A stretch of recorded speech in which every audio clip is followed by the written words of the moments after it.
inflation. Inflation is coming down. I think we all go to the market and we see that prices are falling. So inflation is going down. These reforms, they are not there just for, just as momentarily. They are there to make sure that we put our country on a solid footing. There are reforms that ought to have been done decades ago. We kept postponing until we have a president who says, look, let us do this thing now, or this country will sink. And we really need to commend President Tinubu for the courage that he has demonstrated in bringing those reforms on board. For decades, for several decades, when we are doing all subsidy, you have seen the problem that occurred with subsidy. Under Jonathan, people were using it to loot the treasury. Under Obasanjo, the same thing happened, and so on. But it's out. And you can see the benefit of it. Removing the subsidy, making the market a free market. Prices first of all went up, then started coming down. And that is to the benefit of the Nigerian consumer. And the president is not even doing that alone. He has introduced CNG. This country is more of a gas country than a petrol country, and we are maximizing the use of the gas. So CNG is on. I know many motorists who have converted their vehicles from petrol to CNG. Many truck owners who are using CNG to move their goods across the country and so on. So it's giving us even an alternative. It's not even stopping at CNG. Electric vehicles. Just about some weeks ago, electric vehicles, the government signed some contract to introduce a fleet of electric vehicles to the northeast part of the country. So many things are going on. And what I see is that our country needs to really be thankful to this president for initiating so many reforms. The initial problem is that, they came all simultaneously because Mr. President was in a hurry. He wanted to get a lot of things done, and that was what led to the initial problem. But I said, we are on a firm footing now, and things are getting better every day.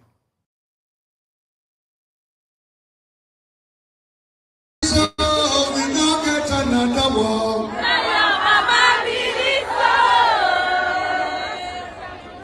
Now our mama believe so, we no get another war. Now your mama believe so. Olusegun Tinubu. Now your mama believe so. Now our mama believe so, we no get another war. Now your mama believe so. Now our mama believe so, we no get another war. Now your mama believe so. Now our mama believe so, we no get another war. Now your mama believe so. Olusegun Tinubu. Now your mama believe so. Mama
as your running mates? No, not at all. We got reports that when Abdourahamane was a governor, he was corrupt. He was corrupt. Not only he was corrupt, but he was also in the habit of abusing, women. So who do you think is going to head the coalition, and are you going to run for president again? We had a similar, merger in 2014, and there were about 4 of us, is it 2 or 3? We all ran for president, and one of us emerged, and we all supported the one who emerged, and he won. I have not seen Nigeria in dire need of, an experience and credible leadership than this time. Were you surprised that the state of emergency passed so easily in the National Assembly? I was not surprised because I know the leadership is corrupt. I have no apologies about that. And they could do anything. And the Senate president is known actually to be having those type of character even when he was a governor.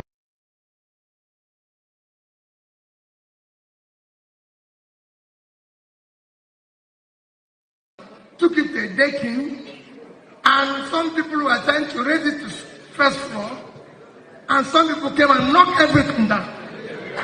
That's the situation where we are now. Everything has been knocked down. Nothing works. And I'm somebody who can say this exemplarily.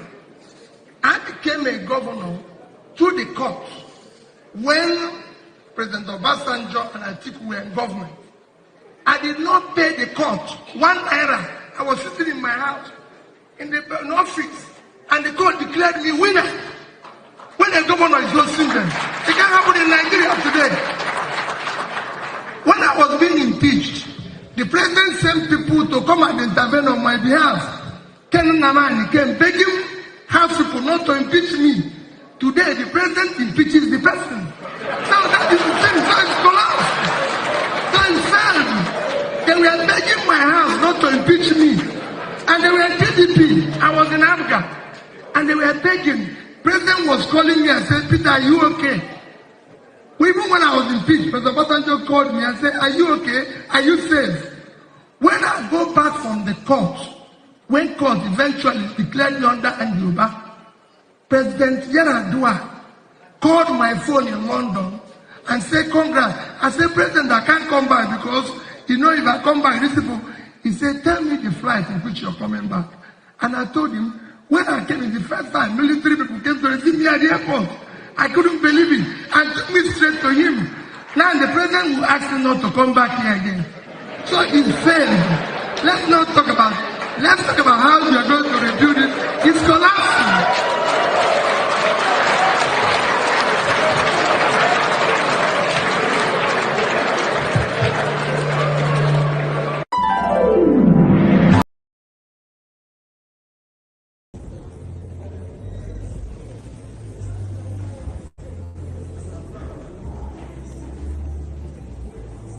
Thank you. Good morning. Good morning.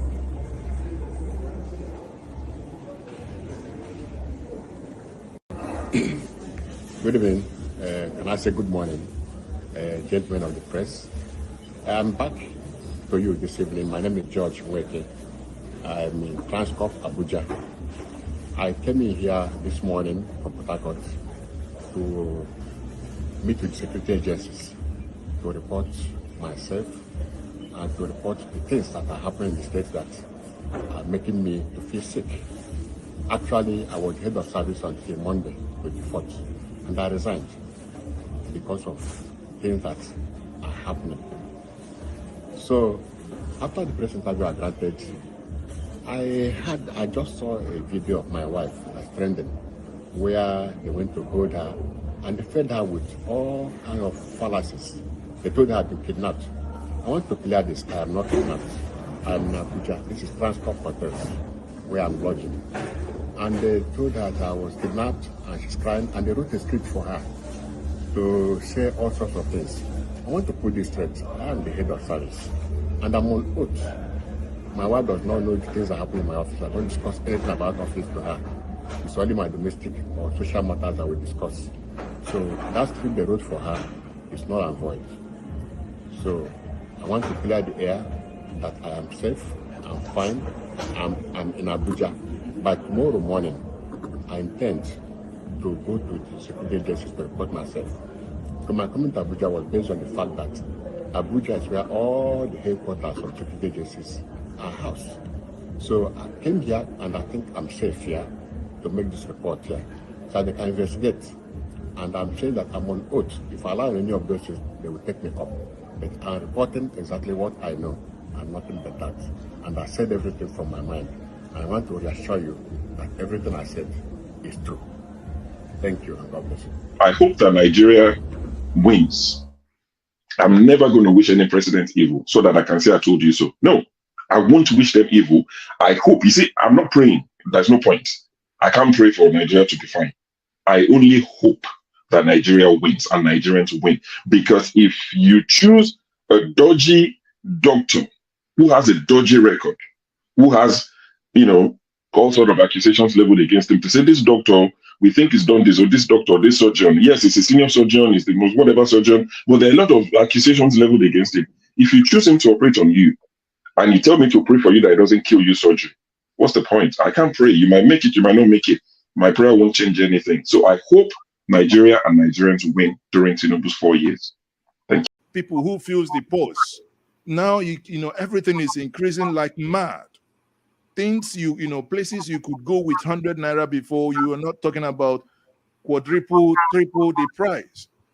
I tell you, we are seeing what happening in France. It's not a threat to anybody, but it's when you hold the populace down for a while and for a long time, even goats can bite when they see no other ways that they can escape.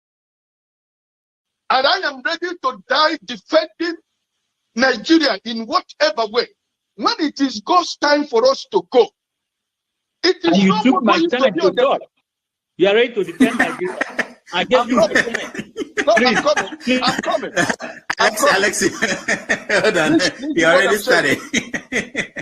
What I'm saying, defending Nigerians is this. I gave him my time and he's using it to defend Nigeria. No, sorry. Alexi. I'm sorry. Alexi.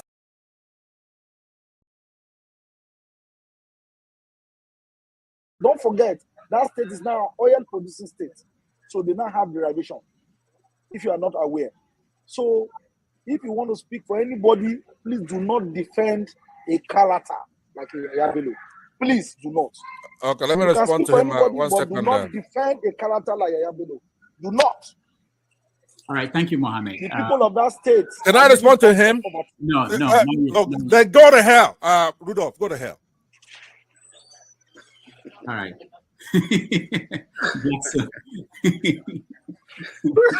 Rudolph, I've never seen this part of him before. My God.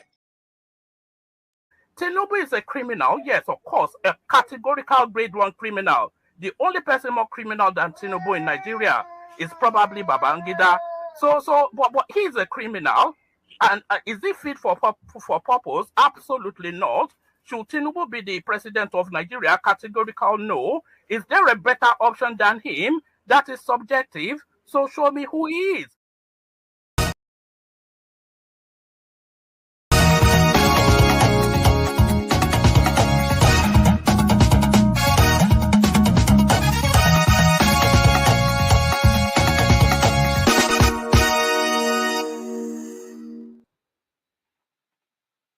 All right.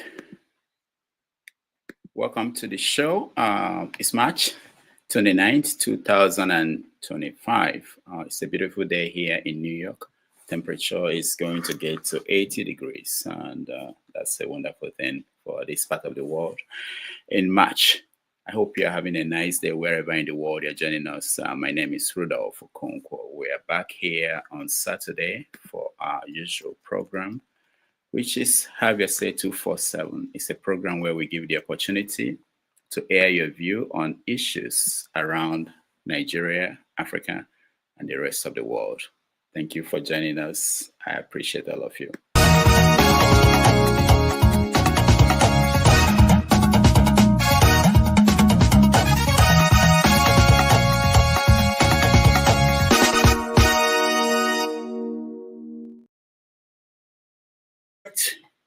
For those of you who are watching around the world, this state of things heating up in Nigeria, in Africa, even here in America.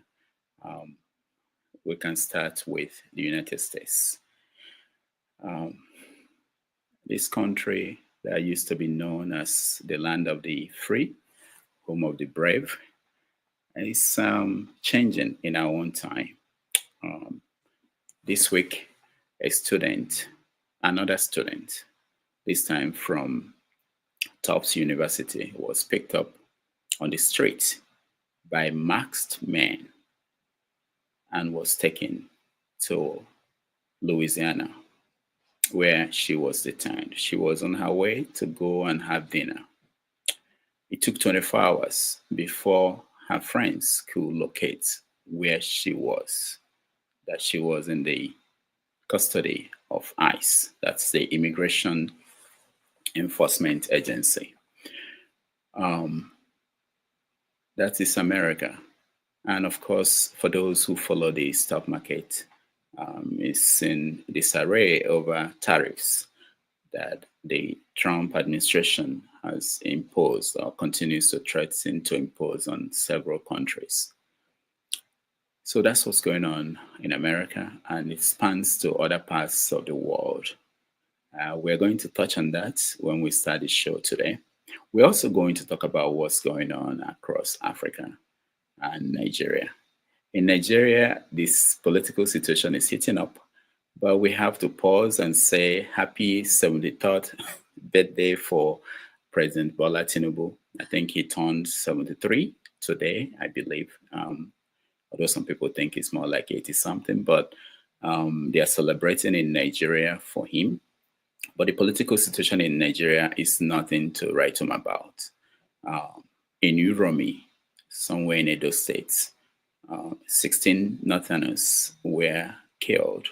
They were brought down from a vehicle going down the south. I think it was Dangote truck. And they were accused of being kidnappers and were killed by some people. And it has caused a lot of political activities and complaints from different people condemning it. And we want to talk on that about stereotyping, generalizing, taking laws into our own hands, which is one of the reasons why we don't support that.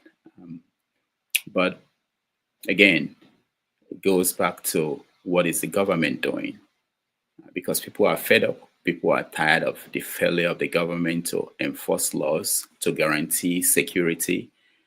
The question is that the way to go? Is that the path to solution? Killing innocent people. So we're going to talk about that. Of course, the son of the president, Seyi Tinubu, he's all over the news. He's going to get, I don't know if the event has taken place, Nnamdi Azikiwe University. They are going to award him honorary degree or something, honor him for what some people are opposed to, wondering what did he do? Why is he being honored? But again, he went to the north several times and he gave them food, palliatives. And this week we had a former governor, Sule Lamido, saying that what he's doing is insulting the forefathers of Arewa. So that's one of the topics we are going to deal with when we come to Nigeria. And of course, the Natasha event, the Natasha matter is not over yet. We saw what happened in the Senate this week, where Obi went to represent Natasha with other people, and the conflict that she had with the senator who is speaking for Akpabio, which is Senator Onyekachi Nwa Ebonyi. Let's watch a little bit that counter. Mr. Chairman, sir, would you guys I don't want to something herself. You have to respect yourself. Shut up and take him out. Smell him out. Smell him out. Look like a dog. Look at you. Full at 70. Full at 70.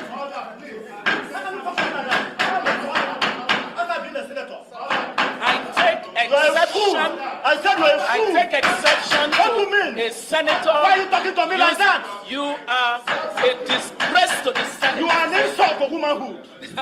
You are an insult to womanhood. And you are here to tell the world that you have not changed. You cannot You are here to tell the world that you have not changed. You At are 70, you have not changed. You are a And we're expecting to take it. I will not take it. a scoundrel. I will not take it. To insult. That is why you can never be here. People like you can never be here. People like you can never be here. How can you be? How can you be a fool? Not a hooligan. You are a hooligan. Mr. Chairman. Mr. Chairman. Chairman of the committee.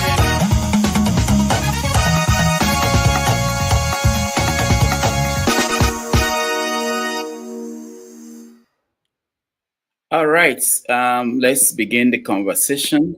And oh, my friend, Paul, how are you? Oh, fine. Good morning, doctor. Yeah, good morning. And how are you, man of prestige? You're muted. Yeah, good morning. I'm Dr. Damage, and good morning, Ms. Paul. It's nice to see you. All right, nice to see you all. For those who want to join us, if you're in the studio, turn on your camera. We can bring you in. If those on the comment section, thank you so much. We appreciate you. I know we don't say that enough, but you contribute to making this platform what it is. So, Paul, I mentioned a few stories things going on in Nigeria and around the world that are important. We also have I don't know if there's anything I missed that is big that you think I should be mentioned. Anything? The recall of Natasha. You know how it's been going. Initially, the Senate, the INEC said they were not satisfied with what they sent in, the people who wanted her recalled. And now they said they are good, and they are sending. They sent a letter to Natasha this morning. I think Natasha said she had not received any letter from INEC. All right, go ahead, Paul. You know, it's funny with the Natasha thing. They're probably going to send the letter to Natasha's office that she don't have access to. Then they'll say, "Well, we don't know that. It's none of our business. We'll only send it to the right place," and everything. You know, when they want to play these politics of wickedness, they know how to play it in the very perfect way. I just think we are just a joke. I said something some time ago, and my very good friend Jim support me very well. You see, government department and everything. We only drive and see some of these departments. Not that you can even access those offices. This is where they do their indoor thing. We don't have access. We pay all our bills and we solve all our problems online. You understand? This is the power of data and everything, what they use IT to do. But in our part of our world, we don't know where they get all these signatures. And doctor, even if they get signatures, are you telling me good percentage of those illiterate women, I'm not insulting anybody, you understand, can sign one signature twice? Because if you want to confirm, me and you understand what is signature. When I vote, if my signature is irregular to the one in my driver's license, they send it back for me to resign my signature again because they said my signature don't match the one that they have in their database. Are you telling me that those women that just sign anything that they like when they're doing all this registration and go back again and sign a perfect signature? Doctor, even you and I, when we're in Nigeria, sometimes you go to Nigerian bank, you're going to sign signature 4 times. The person says, "Sir, sorry, signature irregular. Sir, sorry, signature irregular." But under 24, 48 hours, they have everything that they're looking for. Nigeria is a comic, is a joke. That's what I would say for now. All right, thank you. We haven't started the discussion. I just wanted to point out these topics in the news that are trending. One other one is Humphrey Nwosu. The Senate rejected efforts by some senators from the Southeast to file a motion to immortalize Humphrey Nwosu, and the Senate rejected that. It led to a dramatic walkout by Southeastern senators from the Senate. So that's something that we are going to also talk about. Babio came out this week to announce to the nation that Tinubu's second term in office is assured. So those are some of the topics we are going to touch on. All right, man of Prestige, any topic that you think is important? Yeah, greeting everybody. Greeting Kim for joining us today. I mean, we have numerous topics to cover on today, so we have a lot to cover up. But I just want to mention this. We're probably not going to have time to talk about it, about the breach of national security in America. You know, the supposedly private chat, you know, you have all this amateur, you know, I mean, that kind of defeat an example of amateurism going on in the White House. You know, non-law abiding people, you know, they're still saying nothing was disclosed. I mean, the news guy, you know, published everything, and you're still denying nothing was, you know, nothing was disclosed. So this is where we are in America, you know.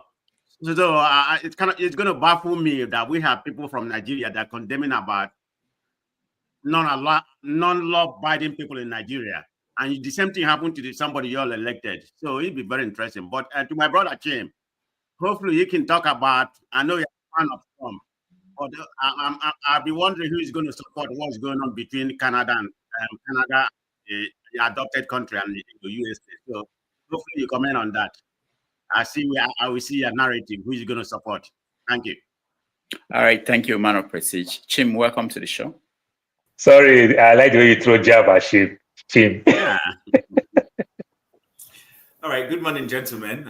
Pleased to see you guys. Can see everybody's looking very well. Man of Prestige, probably you're looking very well fed. I don't know what your wife is feeding you, but whatever it is. Anyway, to be honest with you, I have nothing more to add. For me personally, the most interesting news of the week is that the fact that that girl the girls in or the nurses in Delta State and their music, you know, hopefully Rudolph will be able to sing a duet together here this morning. Whether you sing Otto and I'll sing Baz, I don't know which one it is, you know, but that is the one interesting news for me. Why is it interesting for me? Because of the follow-up backlash intended against the girl and then subsequent, you know, withdrawal and all those things. It's something I just really want to talk about. Other than that, I don't have any business with American politics right now. They can go and sort themselves out. Canadian elections are coming up, so hopefully we'll be able to give it some attention to see how sufficient anybody knows about Canadian politics here. I guess many of you zero, you don't know anything about it. So that goes to tell you a lot. But yeah, that's just all I want to contribute for right now. All right, thank you, Chim. Doctor, I'm sorry, let me just interfere a little bit. So that song that Chief talked about, I would love us to use this thing like a challenge. All the moderator will sing that song. Now our papa be this, so let us see who we will vote for. Is it our papa or not your papa? That's good. Thank you. Where do I go? Oh, KJ, welcome to the show. KJ, can you hear me? You're muted. Welcome to the show. Thank you so much, Dr. Rudolph. And thank you for doing the good job of trying to cover all the news that is trending. Thank you, Brother Paul, the prestigious man, Mr. Prestigious, brother of mine. Hey, my only brother in this panel who come from, in fact, who the Fulanis are looking for his community. I greet you, sir. And Tony, yeah, thank you so much. Yes, I think you covered everything, Dr. Rudolph. Maybe the other aspect I would have loved you to touch is, I don't know if you covered it, maybe I didn't start listening to you at that time, is the Hofremosu debate. I mentioned which was quite okay. So I mean, everything, you captured everything. So we'll just wait for you to take off. Thank you, sir. All right, thank you. Tony, welcome to the show. Greetings, Doctor. Greetings, everybody. Good to be on the platform today. Yes, quite a lot has happened, you know, in Nigeria and in the polity. So much to talk about. And I'm expecting that, as we progress, we have the opportunity to say one or two things about the various issues that are currently trending. Thank you. All right. Prince Akwachi, welcome to the show. Dr. Damages, good morning. Yeah, how are and KJ, I refuse to. I didn't want to mention your name, KJ. But I will. For the fact that we are friends, KJ. Paul, I'm angry at you. You already know. Man of Prestige, my man. How's it going? Chim, my friend, and also in the camp of the Magas. And Mr. Tony. Good morning. For me, I think the one you forgot to add is also to add that the guy that runs his mouth defending Ababio, I don't know why he's not, starting to defend Dave Umahi, because there's no new one for Dave Umahi. I don't know if you must have heard about it. A lady came out and said in 2014 that she spent her money in doing some work for Dave Umahi, but Dave Umahi wanted, wanted to return it in how do you say it? Return it, in other way around instead of paying her. Aha. So that one that runs that rose like a dog, that small boy that calls himself a senator, a shameless one. He should also come and defend Dave Umahi on that. And then at the same time, also, Apothi's husband is suing him. So I hope he doesn't, he does not apologize in 14 days so that he will be sued and they should sue him in a, in huge amount of money. After that, let me see if Akpabio will help him pay for that. Another thing I wanted to add too is, Man of Prestige, you are talking about defense. Why don't you talk about the economy? The economy is crashing. We are seeing it. It's crashing. And right in our face, it's gonna happen. And thanks to the MAGAs, I hope you guys are enjoying it too, because I'm enjoying it. I'm enjoying it. I'm really enjoying it very well. Yeah, that's what you guys supported. We all support it. All right. Thank you. All right. Thank you so much, Prince Akwachi. Finally, let me say hello to Benson Emmanuel. Benson, welcome. Good morning or good day, Dr. Damages. May God continue to bless you and your family. Mr. Chim, Mr. Chim, man of prestige. The other day, 2 days ago, he ran away from his one of the platform. He ran away from one of the platform he was in. I was laughing. I don't know why you should go to a platform of APC. The people chase him away. He ran. Mr. Paul, Mr. KJ, Prince Akwachi, and Tony. May God bless all of you for coming today. All right. Thank you, everybody. I think Mr. KJ, Prince Akwachi, and Tony. All right. Thank you so much. Let's start our conversation. I think the best way to start is Humphrey Wilson. All right. So for those who do not have any background, Humphrey Wilson was a man who conducted the famous 1993 election that was annulled. And Senator Abaribe wanted the Senate to honor him. He was buried, I think, on sometime this week. And he thought it was a good thing that the Senate should honor. He was buried on Friday, yesterday. Okay, Friday, yeah, okay. Should honor him for the work he did as INEC chairman during that election. But of course, it was there was a pushback by several senators. It led to the senators from the Southeast and 2 other senators walking out from the Senate over that disagreement. And I want us to weigh in what we think about what happened, the argument that were put out there, arguments from all sides. Let me start with you, KJ. So thank you so much. In fact, it was quite pitiful that we could hear this thing in our time.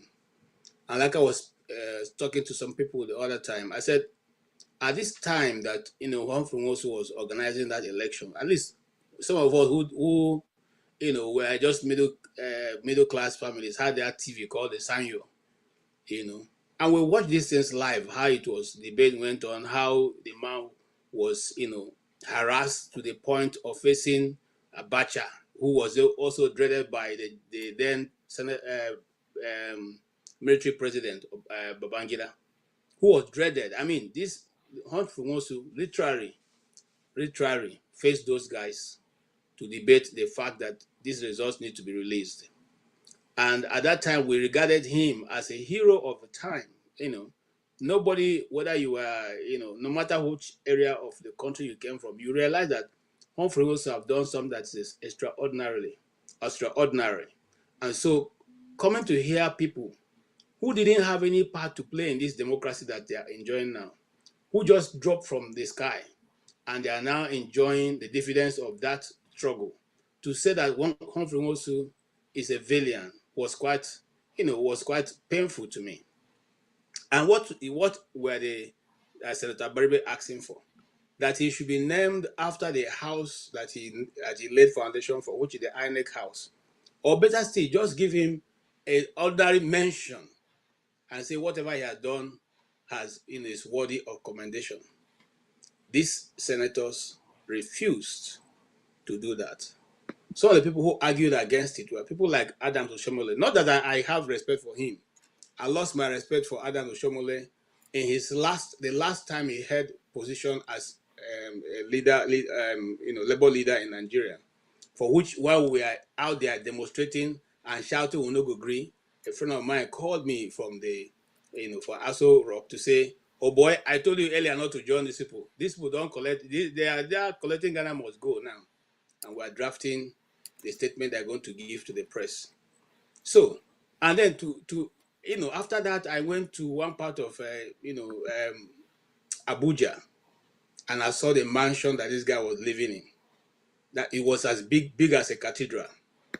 I want to ask, because my in-law lives right opposite him, I want to ask him, how come the guy laughed. He told me that's why when you journalists gather, you're talking and shouting, you people don't even know what's going on behind. He said this is just one for which he had. So what am I trying to say? I'm trying to say that those people who are now challenging this, this move are the same people who have made Nigeria dry, have kept the system where it is. What is wrong? You gave national honors, the highest national honor, to a coup plotter. Okay? Coup plotters have received national honors. Babangida, Abacha, Buhari, and all the rest of them. You gave national honor to the guy who was the vice president of Abiola, who was the first to jump ship to join Abacha's government, Kingibe. You gave national honors to other people. I can't place their name right now in my list, but I know them. You gave the national honors, people who worked against the civilian government of Abiola, who were part and parcel of that move, who quickly jumped ship and began to help Abacha, built Abacha's government. They all have national honor, but you will not agree to give a national honor to Humphrey Nwosu, who was the architect of what brought about the June 12th. It was because the election was credible by almost everybody who watched it. It has always been the most credible election, a system that had not been perfected before, even not for anything. The mere fact that was a homegrown democratic system of voting. I think that he deserves more than a mention in the history of Nigeria, and a good place in that, for that matter. However, it was shameful the way it was resolved. And it's no other than the fact that the man is from the southeast. If he was not from the southeast, by now we'll have been singing Humphrey Nwosu's name. Because these other coup plotters all have streets named after them in Abuja, in all kinds of. In fact, the worst kind of them, Muhammad, what's his name, Murtala Muhammad, have a gateway into Nigeria named after him. And we all know what he did in Asaba. So how come these people cannot be given that? And it took so much debate and shouting, and at the end of the day, they refused it. So my point is that it's just because he comes from the southeast.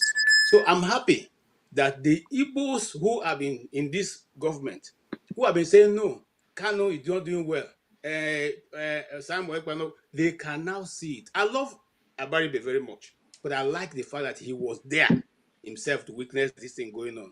Thank you so much. All right, thank you, KJ. Let's go to Paul. Paul, you're next. Doctor, I will try to balance it a little bit and everything. I think what they did with that man was very, very wrong.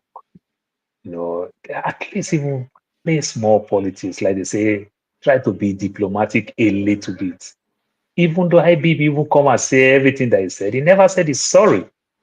But you can even see Tinubu who went on exile, good percentage of the people who went on exile, they talk like Dele Farotimi will say. Even many of the people, Shehu and Nicola Pokuti will say, all the people who brag with their money, on that day they went there, they changed their mouth. They didn't talk about how they are hardworking. They said, if it is not for IPP, I wouldn't have made this much. Which means they give all the glory to IBB, like Nikisabeth and Abraham and every other thing. So you can see those things. But what am I saying with all those things? In as much as they did everything that they did wrong with it, also for us is for us to learn. Remember that Ofin also went on exile. Him himself also left the country. So leaving the country, he also have the privilege to say it the way he ought to say it. But just putting it in a book, when the old adage always say that if you want to hide something for a black man, put it in a book. Often also would have done much, much better. You understand? Give interviews, everything. Even with this last minute in his dying bed and everything, when IBB even come out to say all those things, he would have also rebut certain things and everything, grant interview, say certain things, and everything. He didn't really, really do that enough.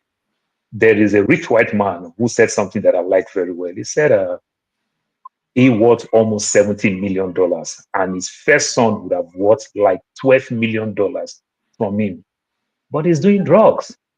And he said, how do you want me to give somebody who steal pressing iron in the house, who steal all type of thing in the house to go do drug? Then I want to leave 12 million for him. Then which means he's just going to die within the shortest time. He will literally take the drug that he don't even have money to do. So for that reason, he's not getting anything from me. Simply mean you don't want to feed the cancer. You know how this person will spend the money. You don't want to give the person the money. Why am I saying this type of thing? Often also would have come and say so many things. At least yesterday he was scared because of the military. There is a gun in his ear or something. But when he left the country, he would have used that opportunity to say everything. But I think he didn't say much when it comes to that part. And that's a room for some of us to learn. Doctor, look at the guy, I forgot his name now. The guy in Ireland. You understand? The blogger, I forgot his name, this Yoruba guy. He traveled out of the country. He was a SUG president in Unilag there. When he traveled out, you see the way he's attacking even though his fellow Yoruba people and everything. How they all failed after they take power back. He talk and everything. You're talking about Mayegun. Mayegun. Thank you. So you would have said more, but often also didn't say more. Even when he's out of the country, even when the military has even come and gone, he didn't really say much and everything. Yes, we agree. He said it in his book, but it's not enough. Like they say, you're going to hide it. So on that part, I would say he didn't do well. But from this, our politician, the level of tribalism, it is the height of stupidity. You understand? They're going to use tribalism to destroy the country the way they are going about it. It's not the way we vote, this the yes and the nay that they are doing now and every other thing. If not, how do you get a popular vote to pass in the house if you continue like that? Because some of these people too are PDP and APC. You understand? How do you get a popular vote if anything that I bring from my region you don't want to give me, but when it's time to vote, you also want me to vote alongside what your government wants? It doesn't work like that. You understand? But they will use the yes and the nay, the yes have it, and the whatever, and every other thing. But I don't think it's supposed to be like that. At least, even though if it didn't work well in their own mind, still be a little bit diplomatic and let it slide. It's just national honor. Some foolish people have taken. There's an uncle of mine. They want to give him national honor. This man is a custom officer. The man said, "I'm the custom officer. I work. They pay me salary." How would they give me national honor when my dad can use one hand to climb coconut tree and every other thing, and they don't see him in his village? Sorry, chieftains, I mean to say, they didn't see him in the village to give him honor. That this man is professional to climb what type of tree, will go inside the bush for days and come back with everything.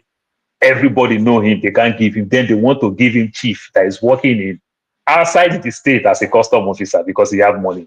He must say, "What I go give my papa first. If my papa don't take, I feel afford to take."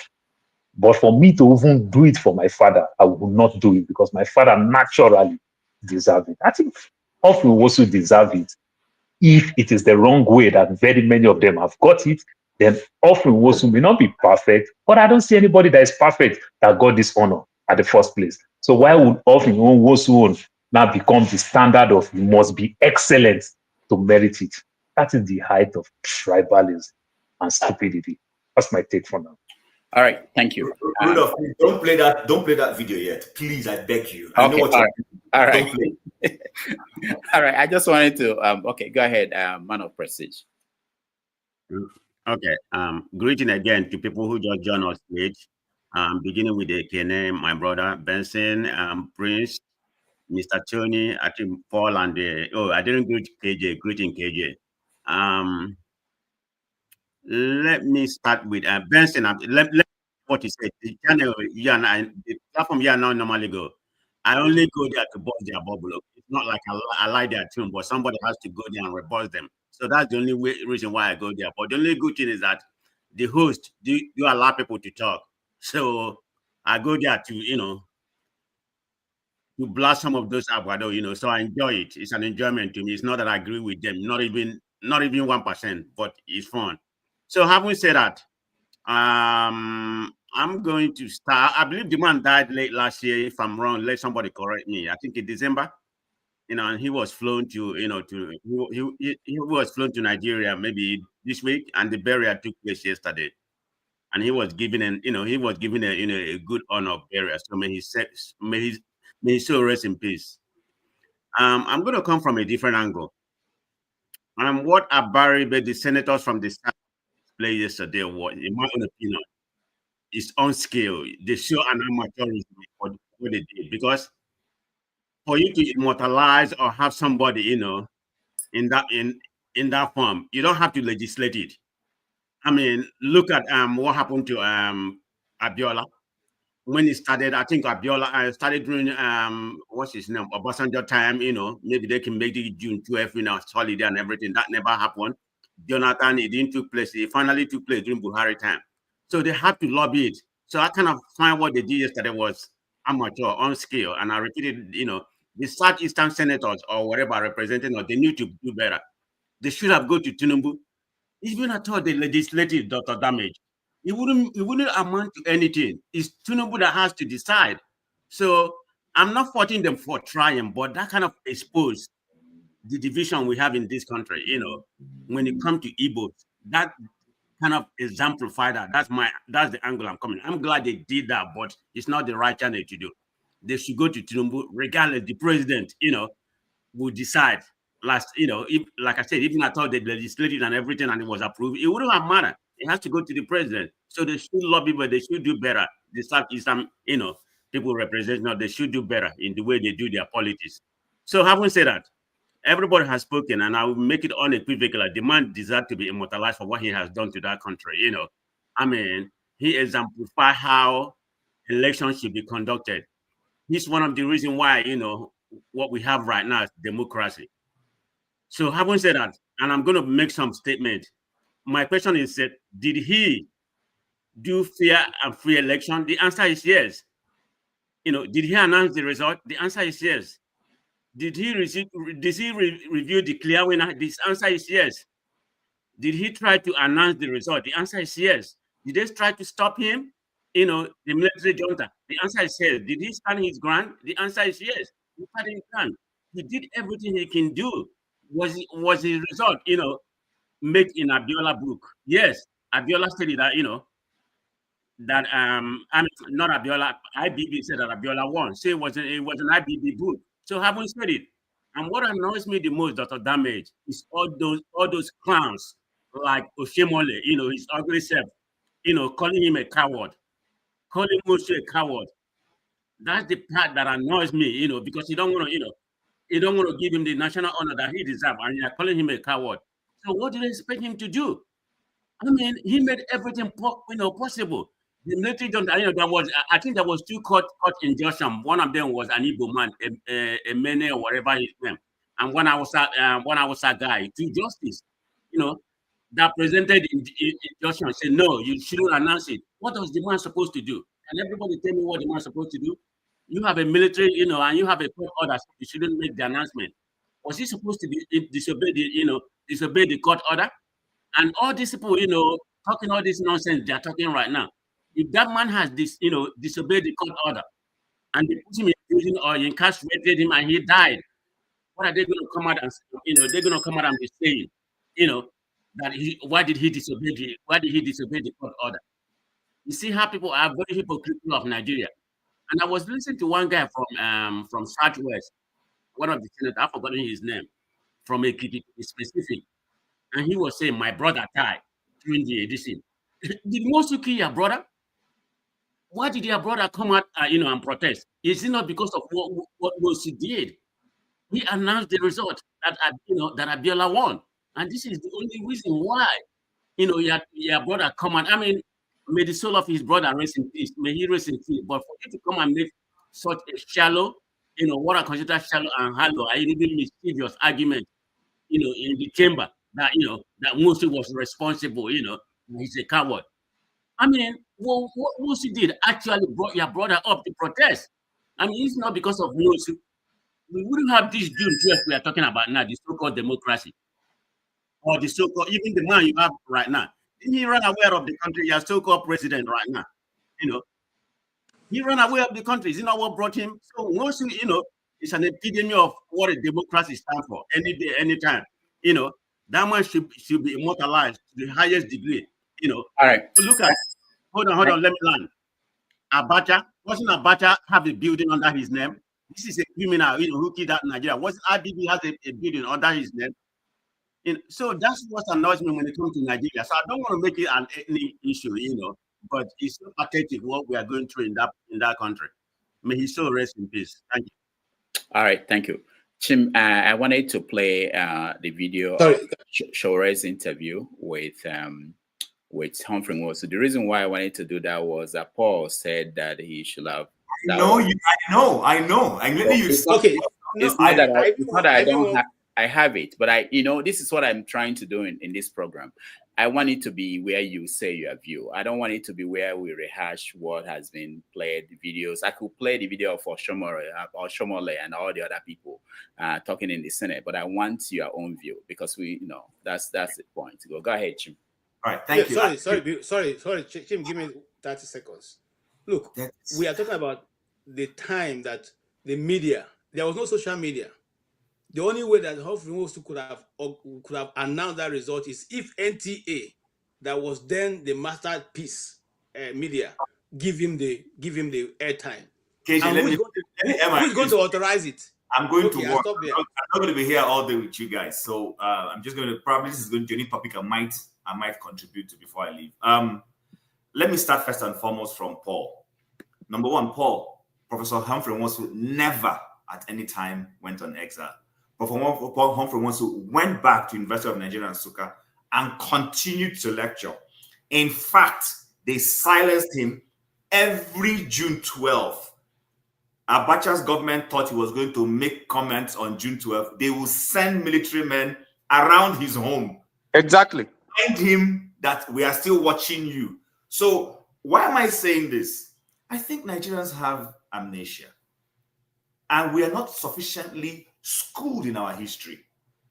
Either it's for emotional reasons or subjectivity, whatever it is, we tend to throw away our history for no reason. Let me remind you people, in case you have forgotten. Professor Emawa was the INEC chairman before Humphrey Wonsu. And Emawa is from a legal family. He's not a political scientist, he's a lawyer. This is a no-nonsense man. As soon as he read Babangida's insincerity to hand over, he just told the man, I don't want to be part of this charade. And he resigned. Humphrey Wonsu used to be a commissioner in Anambra State under Emeka Omero. That's where they went and brought him from to become INEC chairman. And you know what? Humphrey, being a smart man, he realized Babangida wasn't sincere. He knew. But do you know what he did? The first election he tried to conduct under SDP NRC, in case people have forgotten, I want to remind Nigerians, so some of us keep history. Do you know how many presidential candidates were banned before Abiola showed up? Shinkafi was banned from contesting. Yar'Adua was banned. They did several elections, and Babangida said these people were corrupt. He banned all of them. And that was when Abiola now suddenly said he wanted to run. And because Humphrey wants to realize, you know what, we need to checkmate these guys, he decided to come up with that novel process called Option A4. Option A4 was not a straightforward process. It was complicated. And I think Babangida's government was laughing and saying, ha, ha, ha, ha, this complicated process is even going to complicate the issues furthermore. But he didn't see the joker that Humphrey Wonsu was going to play on him. Humphrey Wonsu made it so that everybody who wanted to contest for presidency, go to your ward first. If you win your ward, you come to your senatorial district. If you win your senatorial district, you come to the local government. If you win every state in Nigeria, 30 states, we didn't have 36 states then, we had 30 states produced a presidential candidate in SDP and in NRC. And each of those parties now went to wherever it is they were going to do their convention. That's where Abiola beat the other 29 candidates of SDP to emerge as a candidate of SDP. It was after that process, I think the military started saying, hold on, this guy is playing a joker on us. Because the process was so seamless. It made sure all the things the military was using to keep quashing elections, he removed it. Let's see what you're going to do. Before they knew it, Abiola emerged, Tofa emerged. And I think the military establishment were now confused. This guy is playing us. He's making this thing work. We thought this would not work. And guess what? Like KJ rightly said, this was not in the days of social media where you would election was on and people would start uploading results. You didn't know. We all had to wait for NTA. But guess what he did? Which some of you have forgotten. He put up a scoreboard in Abuja where the idea was that as results were coming, they would be uploading it for every Nigerian to see. That's why whatever results had been released, short of, I think it was Taraba State that was left. If you go and read his book, everything was clear for everybody to see. That even NRC was congratulating SDP and Abiola before they forced this guy to say, stop this thing you're doing. How many of you can stand in front? In fact, that Abiola that is talking, and I'm sorry to say this, I don't have any emotional to empathy towards what he was saying. You could see he was talking from a tribal perspective. Your president, the so-called hero of democracy, the guy who touts at every opportunity Tinubu has, he will tout how democratic he is, sat down in a forum with a guy who annulled the election of his Oga and was bowing to the man when they were telling him, when Professor Oshibajo was busy in that his eulogy, they were all laughing. If Tinubu can be sitting with Babangida, then everybody is crucifying Professor Humphrey Wonsu. I think Nigerians are very funny characters. When it suits us, we say the beautiful thing. But when it doesn't suit us, none of us is able to stay objectively to say, you know what, even if I don't like this person, but you know what, we need to treat the issues for what they are. Humphrey Wonsu conducted in fact, Nigeria did an injustice to itself. Do you know how many countries were already seeking for Humphrey Woods to come and implement option A4 for them? That annulment destroyed everything. It put a ceiling on progress when it comes to Nigeria being able to come up with a credential to say this nation has conducted, just the way people keep, celebrating India as the largest democracy. That's how Nigerians, the whole world, have been celebrating Nigeria's option A4. But that annulment suddenly just put a pad to all of that. And I'm one of those who constantly says it. I don't know why we shoot ourselves on the foot as a people. Oshomole is a double agent. Oshomole plays both sides and everything. He's just an opportunist. When he was NLC chairman, there are evidences that he was playing both sides. He will go and talk to Obasanjo by night and come by day to be saying he's doing aluta. People know this. These are people who are opportunists. But the one man who went and did his job, and go and watch that thing that Rudolph is about to play. I didn't want him to play it so that he would preempt some of the things I was going to say. I just think that most of the people who are in that Senate, who were speaking, these are opportunists. People, listen, I really don't get it. For me personally, I don't think the Southeast Senators did anything wrong. I don't think they need to lobby. The fact remains that some of these things played out is evidence that Nigeria needs cure. If Nigerians cannot say, you know what, the election we claim to be the freest, the guy who conducted it is his brainchild. He came with that idea to make this election free. Look, you will stand on the line. You will stand either on NRC or SDP. They count you. Once they finish counting you, they declare it. It was a straightforward process. The military didn't expect it because looking at where it was starting from, they thought it was going to be complicated. But at the end of the day, it was what checkmated them. It was that option A4 that made Babangida to step aside. If that election had not been conducted that way, he would have come up with another reason why he needed to annul the election before it happened. But Professor Humphrey also played him. And that I'm sure they didn't forgive him. People like Abacha didn't forgive him, which is why if you listen to that comment where he said, Abacha looked at him and said, how dare you? Who are you? Are you a military man? And they tried to shut him down. Well, it's good these things are happening. If the name of the person who conducted that election was Jide, and he did right, I will ask that Jide be given an honor. It doesn't matter where the person comes from. I think Nigerians need to wake up from this stupid ethnicity we play. It's not helping us, but some of us are thinking it's helping. I will end with this proverb. It's an Igbo proverb. It says, Ojim nala, ojikwomea. Ojim nala. There is a mango tree I want to go up and pluck. Instead of asking me to pluck it and let me share with you, you don't have the skill to climb the mango tree. I have the skill to climb the mango tree, but you don't want me to get it. You would rather the mango tree rot there and fall. So what do? You hold me on the ground so that I don't climb the tree. Guess what you're doing? You're holding me on the ground. You're also spending hours that you're supposed to use to go and be productive. You can't go and be productive because you will keep holding me on the ground. And as long as you hold me on the ground, you can't make progress. So, Ojimnala, Ojigomea. That's the only thing I'm going to say. And I hope that the average Nigerian will begin to see the stupidity in what some of these so-called elites who go to the National Assembly do. They don't do us any service. I don't need to like Natasha, for instance, to support that her right to self-expression and not call her names. She doesn't have to come from my constituency for me to see that she's being oppressed. But you guess what? Some people will sit down there and they'll be supporting what is not right just because the name of the person does not suit them. That's how Nigeria runs. Thank you, Rudolph, for the opportunity. Thank you, Chim. Let's go to Tony. Tony, go ahead. Yeah, Chim, I think you've been very succinct. I don't think there's much to add to what you have said. And I agree with what you have said, part of which some of the things I also wanted to say. I agree. I believe that Professor Humphrey also did everything that he could have done as INEC, as the chairman of the Electoral Commission at the time. And some of the facts he just laid down. Yes, he brought a system that was entirely different. We haven't seen before. Ended up being the freest and and the fairest election that Nigeria has ever had. I think that in itself is history, because anytime you talk about June 12th, it's a watershed in the annals of Nigerian history. We've never had any such election.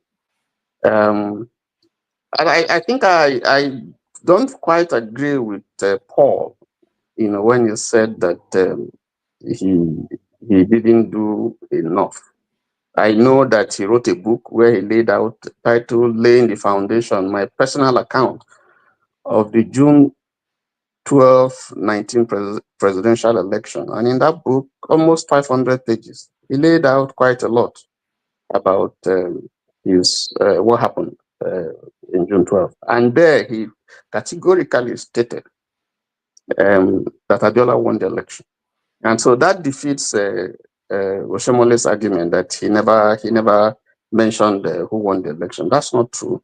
He made it quite clear. He also held interviews. I think part of what Dr. Damigis wanted to show of how he even took risk and went to uninvited and went to the National Defense and Security Council, where he tried to press the case for the annulment of June 12th election, and then even requested that if they can't do that, let them negotiate with Abiola, for which he got a flag. I also remember that even when Justice Ikpeme, ruled against conducting that election, Nwosu went ahead. He didn't stop. So that's a risk that he took. And some other folks would have left the country, but he didn't. So I don't see anything wrong that he did. I was very, very upset with Oshomole and the senator from the Southwest who was talking about his brother that was killed. So many people were killed. And most who didn't take, instead of directing his attack on those who perpetrated Abacha and his clique who perpetrated that evil, he was attacking a man who did his best, for who did his best and laid down his life, against the military junta that we know that is draconic. So I don't think that they did a good job, but most doesn't even need to be honored. Jaga had said that the building, he agreed that the building that he started, have been named, after Nwosu. So, but what I'm saying is that he's already honored, because you cannot talk about June 12 without mentioning Nwosu. It's something that is in our history, and nobody can wish wish it away. So, but again, like Kim did say, I think if you look at the entire discussion, I think it's marks of some ethnic bias, from the way some of those who discussed it, carried on. And I think it's unfortunate. So to end my submission, I think that yes, it was an opportunity missed, but I think that whether they name anything after him or not, Nwosu distinguished himself, and the facts are there for everybody to see. All right, thank you, Tony. Let's go to Benson. Benson. Well, it's unfortunate the man was not. I'll talk to you guys later. It's unfortunate the man was not honored that day. But my concern is that why must he be when somebody died that they want to honor him? Why can't they honor him? When can they honor people when he's alive? Is it when somebody dies? The man has been alive all these years that they never bring this to the Senate. It's not that he died, they want to honor him. It could have been better when he was alive because he did a good job. For those who are saying, well, I listened to one senator from the East 2 days ago. He was saying, when will the good thing come from? When will these people recognize Southeasterners? When we don't honor somebody from the Southeast, or when will something good come to the Southeast? So it's unfortunate. And it's difficult, difficult for these people to understand what is happening. FKJ said the Yorubas and the Fulanis have an alliance. And that alliance is what is playing out today. So if they're thinking that anything good will come, anything Igbo man did or anything Southeast or South did will come out in Nigeria, will recognize that they're making a mistake. You see, it's not bad that the Abadibe took this to the Senate. But what I'm concerned is this. All along, did they sacrifice the Igbo lives or what? Did this politician from the East, did they use our life to do ritual? Because all along, where people are being wide, Fulanis are killing people in the southeast and in Ebony State, in Enugu State, they never come out they never come out to talk about it in the Senate. When the Fulani herdsmen are going about buying people, they never come out in the district and they say about it, or even go out of the Senate. But this thing make me to think that maybe these people have used us for political reasons. They don't only say what they like, and when things happen, evil things happen in the side, they cannot come out and say it. That's my problem. There are many scholars found in Imo State, many scholars found in this, but they can't come out and say it. They can't. Only when such they honor. Whether they honor this one or they don't honor this one, it's not. It doesn't. Well, it's good for if it's to be honored. And also for those who are saying that they're supposed to go to Tinubu, I don't see any reason for people going to Tinubu. Nigerians don't do the right thing. They don't want to do the right thing. And that is why we are where we are today. And we continue to be there. My concern, my decision is always let the people, let this Southeast, South, let them find a way to liberate themselves. Because where they find themselves, they cannot be liberated. You see what is happening there? I don't know, Dr. Daminis, I will not be here long. I want to make my business. Please, let me talk about this issue of Benin. What happened in the Edo State now? No, please. No, we want to make sure that everything is in sequence because people watch this afterwards. Otherwise, it will be confusing. So after this, we're going to go to that topic.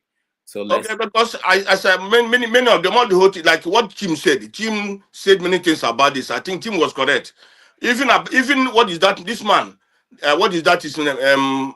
Humphrey Nwosu even took a risk. I went to one of their meetings, the Supreme Council meetings. He went there. And that day, they didn't know that he would be there, but he was there. And he confronted them. He wanted to say it, but again, those people that are condemning this offering also, who has ever in Nigeria, the court gave order, and they go against the court. If that the election, they don't know the result, why did Abiola say he won the election if they don't know the result? If all of them, if all the South Southerners and all of them don't know the result, or if Abiola don't know the result, how did Abiola say he won the election? If that this man didn't conduct a good election, if that this man didn't conduct the election and everybody saw the result, the remaining Taraba State result, how did Abiola claim that he won the election? So who in the south or south or the north? And again, one thing is this: you will see tomorrow. This man that this INEC chairman now, this present INEC chairman, you will see that they honor him. They will give him a big honor because Nigeria is a country that encourages evil. All the evil people that are in Nigeria are getting honors. Buhari is getting honored. Babangida that are not the election is honored. Abacha have a street, have a stadium, all these things. But there's somebody who conducted that election that even Yorubas were compensated later by Obasanjo being the president. Today, it's even the worst that the Southerners, the Southwest are the one condemning this man. Most of the politicians are the one condemning this man. I hear even from Mayegun. Mayegun said the man, that is senator, who can stand up and say his brother died. Mayegun said that man don't have any brother there. Their brother didn't die. But all this thing is just to destroy any man, any person, anything good coming from the East. That's only my decision, my brother. All right, thank you, Benson. Kene, you're next. Yeah, thank you, Dr. Damages. Good day, everyone. My brother, man of prestige, I greet you, sir. You see, there's something that we the Igbos, and I will be very specific to Ndi Igbo, we the Igbos haven't really realized when it comes to Nigeria. When it comes to Nigeria, I fear You, Indibo, you are on your own. Nobody loves you. So you better start loving yourself. We had one ethnic idiot. Today is a Havia say called Amadu Bello, right? A Fulani bigot, tribal bigot. He kind of trained a lot of bigots so that the hatred against Indibo will be a continuum. And we had one ethnic bigot, a very useless Yoruba man called Awolowo, right? He trained his people to be very, tribalistic. And we have them today still existing, and they are giving birth, and they also teach their children to be safe. And if you watch what played out in the Senate House concerning Humphrey Nwosu, you realize that it was only an Hausa man, that stood up and said the truth. Every other Yoruba, Kogi, they were all speaking against Humphrey Nwosu. Now, imagine somebody like this ugly ape called what's his name? The former Edo State Governor, Oshomole. Can I? Yes, sir. I know you have the right to have your say, but there are terms, expressions you can use because you are taking not just the what is at risk. It's not just this channel is at risk. So okay. Let me pardon. Anything that will affect this channel, I will not be part of it. So let me tune it down. Right. So the point is, we'll get to that, but please. Okay. So we had Oshomole, a 419er that played on the gullibility of Nigerians as a what did he even call himself? A freedom fighter or whatever. And then he used the opportunity to get into political office. And he has been playing on the intelligence of Nigerians. And you watch out how he properly dressed as Tinubu boy, so that he will be able to pass his message. So whomever that listening to him will know that this is coming from APC. And he just told you the minds of the APC. So we had Dora Akunyele, a brave Igbo woman that took the risks to making sure that she get rid of fake drugs in Nigeria. Dora Akunyele died without being honored. Her husband even died on the streets as, just like a commoner. No security, nothing, no any form of honor was given to his family. And I say this because of somebody like Kulata that is saying that Humphrey Nwosu tried, but he did not take a risk. And I want to ask Kulata, what risks was he supposed to have taken?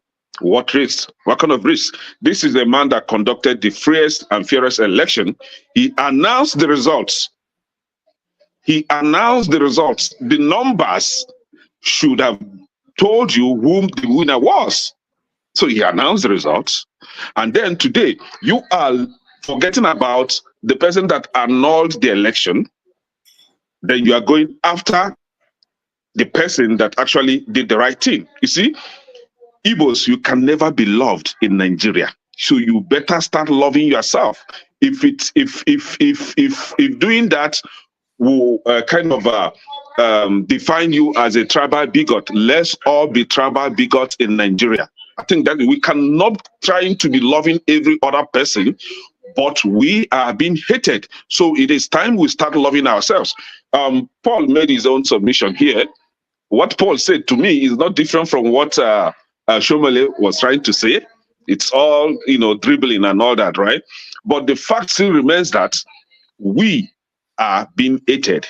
No matter whatever you do for Nigeria, nobody is going to appreciate that because you are Igbo. Just know that. So because of that, I don't even expect anything from these people. Humphrey Nwosu died a dedicated man, a professor of political science. Nobody in that Senate can stand him. Nobody, not even who is that Adam Soshomole. Nobody could stand him. Nobody is up to his class. He died a hero. He died an Igbo hero. I don't know about Nigeria. So we will honor him as our brother. We will bury him as our brother, and we will accord his family all the honors due to them because of their dad. And moving forward, you see, we, we the Igbos, especially those that come on this channel, you don't have to be painting all these things, right? Call it what it is. It is very decade. You are not loved. So trying to love them is just wasting your time. So begin to, show them what they're showing you. Thank you. All right. Thank you, Kene. Before I bring in Ike for the final say on this, I also want Paul to come in and maybe he will have a pushback. But it's important. Kene was talking and he was using some words. It's important to reemphasize that here, where we allow you to criticize public officials, but there's some expressions you shouldn't use. It's also interesting to note that there were 2 senators who supported that bill or that move to honor Humphrey Wose. One is that move from Bauchi Central, and then Baba from Benue South. Yeah, so whenever you generalize, that's always what I talk about. Sorry, Abamoro. Abamoro, yeah. Dr. Lemegi, that was why I said it was only an Hausa man. I didn't even know that we had a second person from Benue State, but I listened to that Hausa man. So it was, what I listened, which was an Hausa man. So I me personally, I've lived in the North. I know that Hausas don't have that hatred against Indibo. So if I should choose between Hausa man and Igbo man and Yoruba man, Fulani, I don't even put them. If I choose between Hausa, I would take Hausa. Hausa will, All right. So the point is that next conversation we're going to have is about what happened in Uromi and those states, because it fits into this issue about stereotyping people and the implication of that. When we stereotype people, we don't want to judge people by their individual action and character. We want to judge as a group. So that's something that is very important. And we now see the consequences. We've been seeing that anyway, but it's something that whenever something like this happens, we want to discuss it. All right, Ike, you're next. Oh, you didn't give me the opportunity to just say briefly? No, you are going to come in after Ike. Okay. Good afternoon, good morning, good evening, wherever you are joining us today. Happy to be here, see everybody today. God is good to all of us. I've listened to everybody. I don't have any different opinion. I think I'm aligned with what Chim said before he left, what Ekene said, what Tony said. Almost everybody, I agree with everybody from the perspective we see it. My only thing I have to ask question, I'm going to ask some of the apostles of APC in the Southeast who has kissed the ring.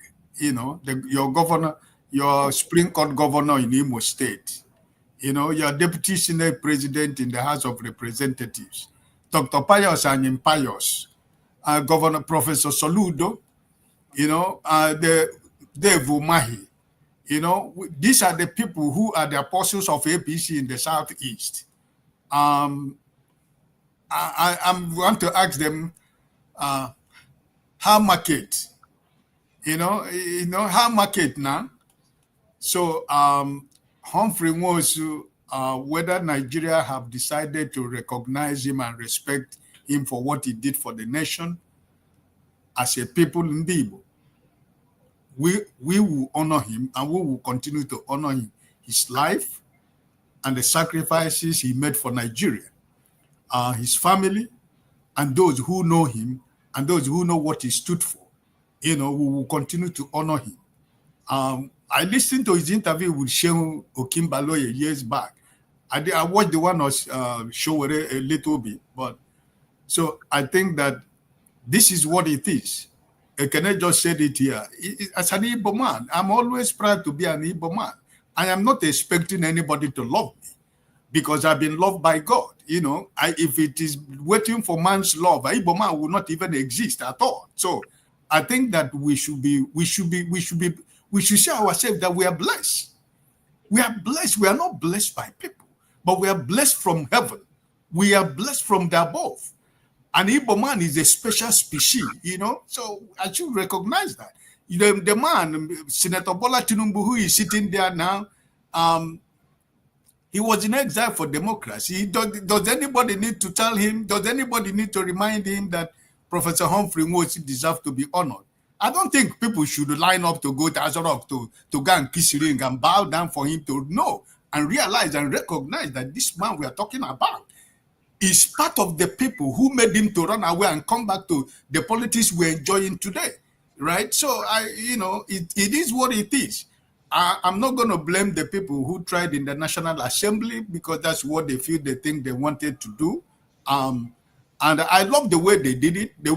They worked out. And I'm just praying for God to bless the two senators who supported this. For Shomole, we all know, he speaks from the both sides of his mouth. So who cares about Oshomole? So I think everybody spoke well, but history will always remember. We cannot forget. History will always remember. But I think that Nigeria, at this present time that it's time that we remove emotions and sentiments and feelings and face reality and face fact and know that this country is a banana republic. If this country is gone, it doesn't matter how we want to try to make it work. It has gone.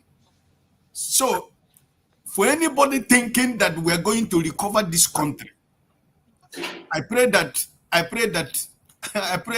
it will happen. But my brothers and sisters, we have to be honest. If for the fact that we have families in Nigeria, we have friends in Nigeria, most of us have forgotten Nigeria because it's not going to work. It's not working and it's not going to work. So for Humphrey Nwosu, may his soul rest in peace. And for people like me who saw what happened in option A4, who saw what that election was, who was part of NRC, I was working for NRC in Kaduna State. So I saw what this man did. And for somebody we have to debate, we have to go to beg the president, we have to go to kneel down and tell him, remind him the history of Humphrey Nwosu. I don't think we don't deserve that. The Igbos doesn't deserve that. But we continue to love Nigeria because we're everywhere in Nigeria, and everywhere we go, we build house, we start business, we become family, we become members of communities. So I'm proud to be an Igbo man. Nothing can change that, and I will die as an Igbo man. If I'm going to reincarnate tomorrow, I will reincarnate as an Igbo man. God bless you, my brother. All right. Thank you so much, Ike. I don't know if you were here when we had the Buddhist tell us that we may come back as a chicken. So I don't know when you will decide how you come back. You may be surprised you come back as a goat. All right. Paul, welcome to the show again and respond to, I think your name was mentioned by... Rudolph, they spoke already now.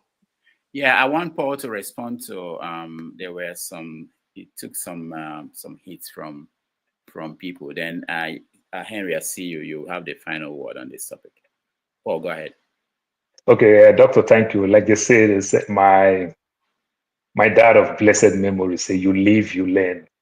Sometimes some of us should understand that everything that we talk here and everything, we probably learn it from somewhere else, maybe watch news, read newspapers, or even hear from friends, family, colleagues, and the likes, and everything. I saw Humphrey Nwosu, you understand, but as we are talking, I'm doing my research and everything. I saw Humphrey Nwosu. He gave lectures in several places. But from the way the information comes, sometimes maybe the way people skilled this information, I thought he was lecturing in UK. And at the time, also in America.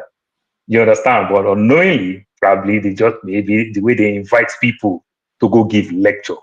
So if Humphrey Nwosu is lecturing in Manchester and everything, what do you think I would think? I believe he is in the UK and everything. So this is my thought. I never knew that he never left the country.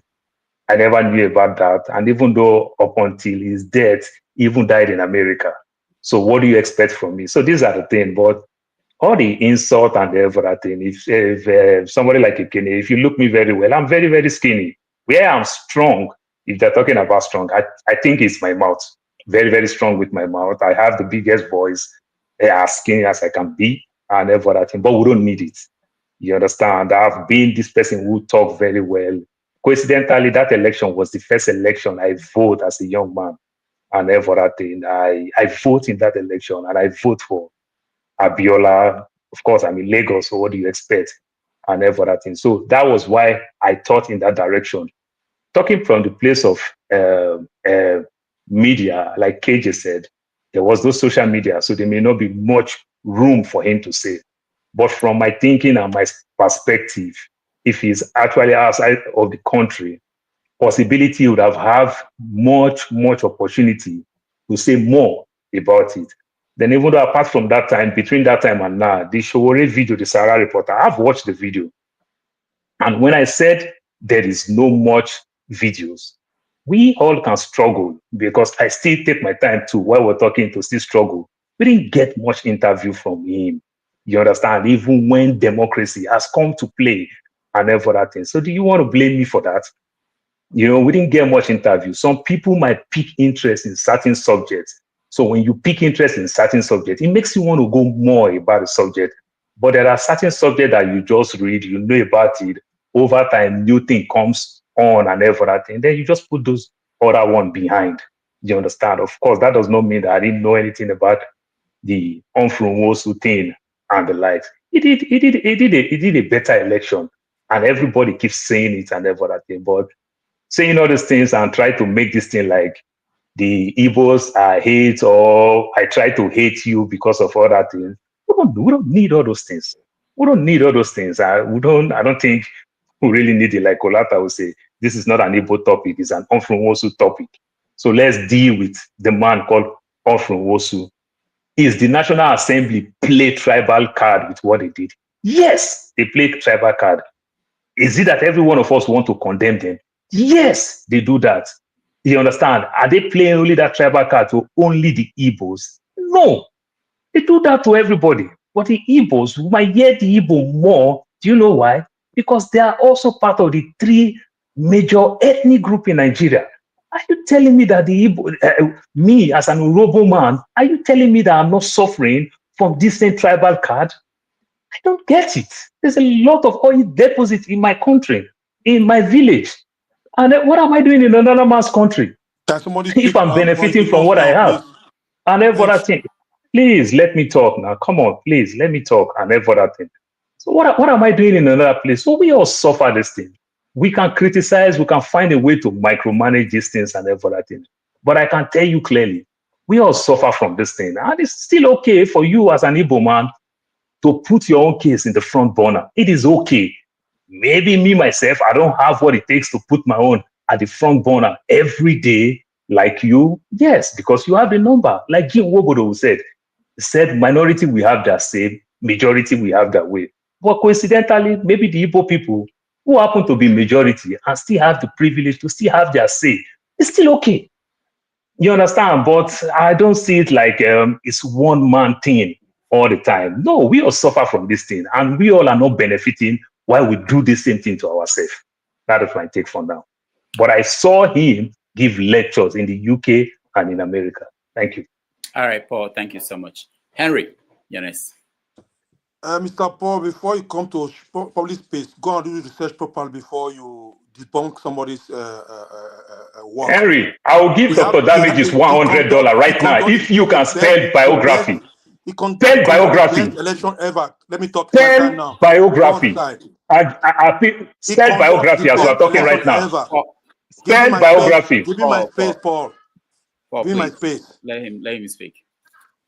Professor Wilson conducted the best election ever in Nigeria, whether you like it or not. When you come here and start saying something that you don't even know, sometimes you just keep quiet and listen. He wrote a book. You could have read his book.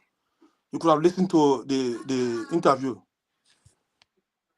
You could have listened to the interview before you come in here.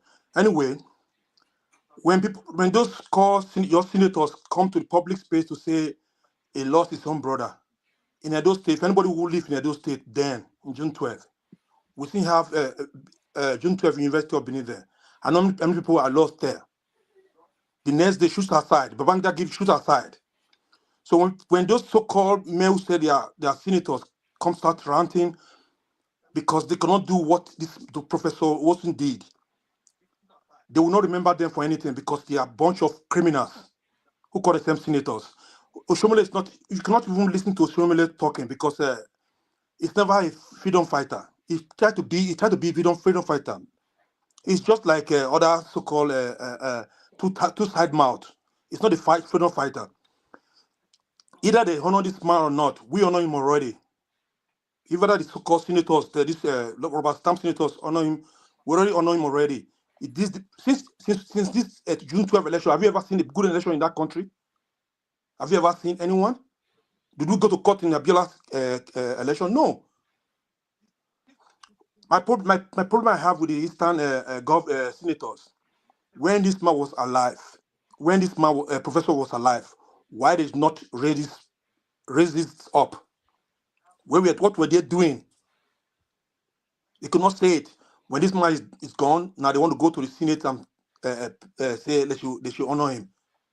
They should form from their home, honor this man first. If they believe he's an hero, they could have honored him first before they come in there. Not when he's dead, they want to honor him. Why must we honor people when they are gone? Why don't celebrate them when they are alive? Maybe if we celebrate this man when he was alive, then maybe we'll still live longer. He risked his life for Nigeria. Nigeria, they forced us to be. This is a man who Babangida is a military man, but he could not withstand Abacha. He stepped aside. But Oshomole came out, called this man a coward. Babangida is a military man. He could not stand, but he was a coward. Babangida was a coward. He could not stand Abacha. How do you expect this man to say, okay, you know what, I will call the result? He still bring out the result.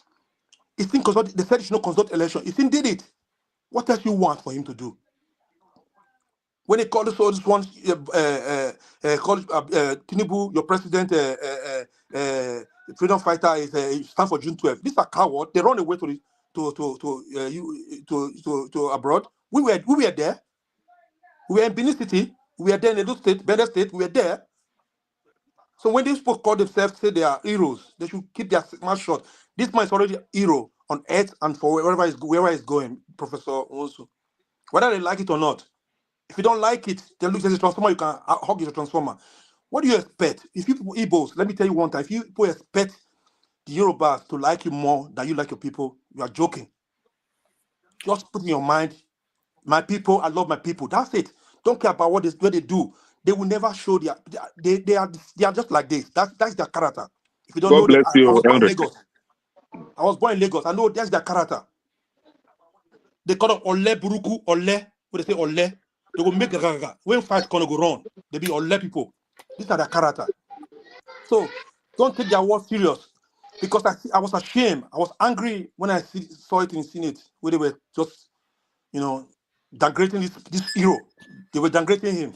Give me 2 minutes, 2 seconds, please, or 3 seconds, please, 30 seconds. Kennedy, don't take these people serious because I know them. I was born in these people. I know them, so I don't take their word serious. So like the other one who live in your comment section, what they call Kulata. When he talk too much, I block him. I leave him again now. So don't listen to the people like that. I don't care about them. No, Professor Wosun is an hero.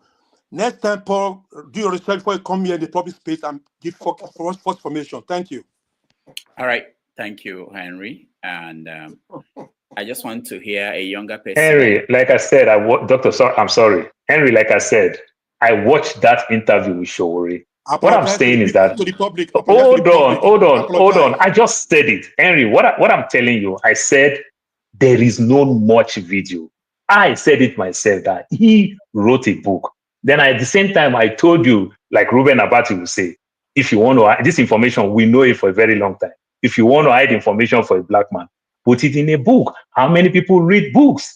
You understand? Chinamanda, hold on. Chinamanda Adichie said something. Every day, my Nigerians see me everywhere, in the airport, everywhere. They commend me. And when they hear Chinamanda say, have you read my book? They say yes. And she asks, which one? They say, which means they've not read the book. These are the things. You understand? All I'm saying is that I said there is no much videos. And KJ correct me on that part that, remember, there was no social media. There was only NTA. I still agree with that. And then for that thing, there's something called algorithm. There's certain things I will watch in Fox. He give me everything about Republican. There's certain thing I will watch in CBS. He give me more about Democrats. These things do happen. And every other thing, the man called Humphrey Nwosu, I support him. That's it. Thank you, guys. What final person I want to hear from a younger generation? Maybe he wasn't born by June 12th that you guys are talking about. Let's see. Okay. Go ahead. Yeah, thank you very much, Dr. Damages. It's a privilege to be here once again. Good evening, everyone. Can you hear me clearly? Yeah, go ahead. Yeah, okay. So I have listened to all the submissions, really, and they were all brilliant, regarding Mr. Humphrey Nwosu, who I think he deserved the hue and Professor, cry. Professor, he's a professor. Please don't reduce that. Professor Humphrey Nwosu. Well, I did not vote during the 1993 general elections, but I read in detail all that happened before and after then, and even the previous elections, before 1993. So I think I have a sound grasp of things that transpired during the period. The first election I voted in was 2011 when I was a student in UNN. So I, when Jonathan contested, to be president, that was the first election I voted in. But I want to ask you a question, Dr. Damages. If you were listed to be given the Nigerian award, to be given the national honor, would you accept the honor? Nobody will list. You don't have to worry about that. Nobody will list me for any national honor, so don't worry. Because I asked myself this question some years ago: if I were listed to be honored by, let's say, Buhari or some of these other guys, would I really accept the honor? And I couldn't give a straightforward yes to myself if I were accept the honor. Yeah, so I don't really know why there is so much hue and cry regarding national honor. Because if Professor Humphrey Nwosu wasn't listed for national honor, I think it probably was because he did well. Yeah, because I followed this national merit award over the years, the past 15 years or so. And most of the people that have made the award, we are people of questionable character. Once in a while, we would have some people who have blazed the trail, make the list, but I think it's by and large a reward for fraud, a reward for sleaze, a reward for administrative incorrigibility. Yeah, so reward for rascality. Yeah, so if Humphrey wasn't given the award or whatever they call it, I think maybe it was because he distinguished himself, because many people that have distinguished themselves, they have not been listed for the award, really. Yeah, so I think they reserve the award for people who have, in one way or the other, turned the country upside down. So still talking about awards, really, there are people that I know who have really, really distinguished themselves, who have really, really made Nigeria proud in different fields of study, in education and the rest of them. The first time we hosted the Pan-African Maths Olympiad, the first Nigerian student to win the Pan-African Maths Olympiad didn't win any award. The first student to win a medal at International Physics Olympiad did not win any award. So, and on and on and on and on and on. So, if Mr. Nwosu was given the task of conducting an election and he just did that, I don't see why that would deserve a national award for just doing your job. Thank you very much. All right. Thank you. And stay humble. Thank you so much. We appreciate you. We are going to move over to a topic that is similar to this, and I would like to see how people approach it, because there's something I think is fundamental in how we approach certain issues. And I'm talking about the issue of what happened to some Northerners who were killed. I think 16 of them. They were in a vehicle going down to in Edo State, Uromi, for going down to the south, I believe, in Uromi. The vehicle was stopped and they were brought down and called kidnappers, and they were killed. I want to know what you guys think about it, and then we have that conversation around that topic. So we'll come back in a minute.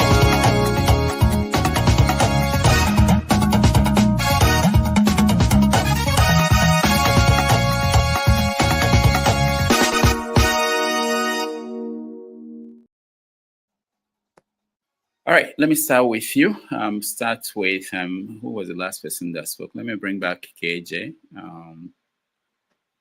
KJ. All right. Yeah. So Thank you so. Yes. What is your take on that story? We've had reactions from everybody: the presidents, the governors in the north, and P2B. Everybody reacting to the killing of these 16. Yeah. First and foremost, my heart goes out to the families of those who were brutally, their lives snuffed out of them because of either misidentity or being at the wrong place at the right time. I want to say there's no categorical evidence to prove what they were being accused of, because so far from the pictures of what you have seen, those were then guns. That's one. But we are told that the vehicle was filled with arms. We didn't see any picture of those vehicles, the arms that were filled in the vehicles, but we saw certain pictures of then guns. Now, having had those guys, I thought that the best way, I want to talk from both sides. I think the best they would have done was to hand them over to a law enforcement agency. But one can say that most of those who have been caught, even in the very act, handed over to law enforcement agencies, are later released to come back and continue the perpetuation of evil. Now, what they said is that they were hunters and they were going to hunt. They are going back to Kano, haven't gone to hunt in River State.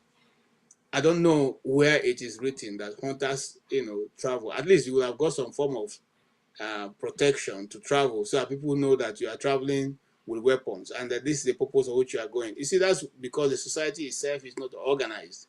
So sometimes certain things that are not supposed to cause, commotion happens, and these commotions start up. Now, I find it a bit strange also. I'm not taking their death, I'm not taking anything away from their death, but I find it a bit strange also that not just like 2 weeks ago, about 53 people or thereabouts also went to be with their Heavenly Father in Benue State through the hands of Fulani terrorists. The country didn't blow out. These people were in Benue State. Some villages in Benue State have been totally ransacked. There was no blowout. There was no media coverage. There was no national debate. The Northern Elder didn't come together. Okay? Now, if you go to the southeast, in fact, if you go to Benin, as Edo State itself, there are certain communities that have been ransacked, that their people are not even there now. Edo, okay? The Hamufu story. The Hamufu story, we are told that, it is not this thing, it's political, people who don't like the governor. So what am I saying? I'm saying that because these things are occurring over and over, and there is no justice for the victims, consequently, people begin to take the laws into their hands, which is not correct. I saw those pictures very, there's even some now that is trending, that is so, it takes all the life out of you when you see those things, and I don't think human beings who cannot give life should be able to do such a thing to other human beings. I know people are wicked and wickedness have no bound, but my brother, I no go fit swallow that one. It is too bad. It is too bad. And I think that the earlier the government takes its responsibility seriously by protecting life and property all over the nation, the better for all of us. This shouldn't continue. This shouldn't continue for no reason at all. Thank you. Okay, KJ, I will try to ask questions now, not just let people speak any without trying to focus the conversation. So we know that the government is not doing their job and they are not going to start tomorrow. I don't think so. There's no sign they want to start tomorrow. But do you see how we contribute, we the people contribute to this situation, and what can we do as a people without the government being involved? What can we do as a people to move away from taking the laws into our hands, from judging people based on their look or their region or where they come from, because it's across the board? Yes. Unfortunately, Rudolph, it's difficult to control a mob action. I just tell you from someone who has been, had a few trainings on that area. It's difficult to control a mob action if you're not armed. So the only way, if a mob action is started, that you have a person that the community or those living around there defer to as what you call a community leader or a community, what do you call it now? Someone who has control over the people. If not, any other people who can stop such action will be members of the armed forces, which most times are not availably, reasonably on ground or do not want to take any action to stop such an occurrence. How can we stop that? It is for us to know that doing such a thing will not benefit anybody. Some minutes ago, I was reading a commentary. Somebody was saying, okay, they are going to also start in Kano. And you know that when it starts, they're not going to look for Edo people. They're going to look for Igbos. It is the Igbos that will bear the brunt, because at the end of the day, it is Igbos that are known to be South and the Easterners. You want to say South, it is Igbos that are the evil people. So I'm saying that the only way this can stop is by the government taking proactive action to deal with injustice, no matter where it is. If it has to do with the T people who are the most affected right now, who are running for their communities, or the people in Ebonyi State, Enugu State, the Hamufu people who have suffered consequences just in the last 2-3 weeks or so, or the people in Edo State, part of Edo State where they've ransacked the villages and all that. Actions must seem to be taken. Don't wait until it is one side of the country before you begin to now make all the noise, call all the meetings, and all the governors begin to meet. If it happens anywhere, be it Lagos, wherever it is, because people from Ogun State, is it Ogun State or Ondo State, have been complaining, one of those western states, they have been running from their communities. Nobody have said anything. Nobody gave any order. It was not anything of security, this thing. Why this one now? You see, that's what unbalances the scale and begin to make people think that their own people and their own communities and their own life is not important to the the status quo, and consequently they are prone to take such an illegal action. So we are saying, let the law be balanced across board, irrespective of where it is. I heard somebody again speaking on this issue saying it's not even the cutting of the cassava that are feeding their animals that is the problem. It is that one of buying their people, raping their women, and all that. That is totally, and not allowing them go to their farms. All right, thank you. Tony, you're next. Yeah, thank you, KJ. I think that if you look at the video concerning that incident, it's gory, it's gruesome. The optics is very, very bad. But I think it mirrors the state of race relations that we have in the country, because there are certain stereotypes that you see. If it was the Yoruba, if the people who were in that trailer were Yorubas, I feel that maybe what happened would not have taken place. But usually when you see a Fulani person, there are certain stereotypes, we pigeonhole them. He must be a Fulani herdsman, he must be a kidnapper or something like that. And so I think that probably was what first came into them, and the fact that they even saw guns and so on and so forth. It's unfortunate, But what has worsened that situation is that there are incidences where you have had situations where people are apprehended who, from that part of the country who are involved in some mischief or killings or whatever, and they get released. In fact, they usually, a lot of them are not afraid when you take them to the police because they have some confidence that if they get to the police, they will release them. And so when people don't see any, they see that kind of perceived injustice, they see that, the police would not act when they're supposed to act, particularly when it concerns a particular ethnic group, then there's a tendency for them to take laws into their hands, especially if you consider the fact that there have been abuses, people have been prevented from going to their farms, people have been killed, maimed, women raped, and so on and so forth. And this is usually associated with, Fulani herdsmen. And it's easy to identify a Fulani when you see them. But my thinking is that they probably look like Fulanis, and therefore there was nothing they could say, even if guns were not found with them. They have to prove themselves beyond reasonable doubt that they are, going about their business and not going to do any mischief. But it's unfortunate.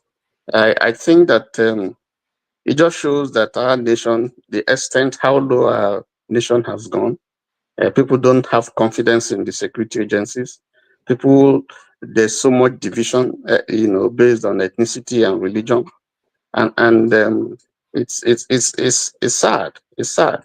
So the government needs to do quite a lot, to restore confidence, to ensure that people who offend the law are treated, and some people are not favored over and above the others.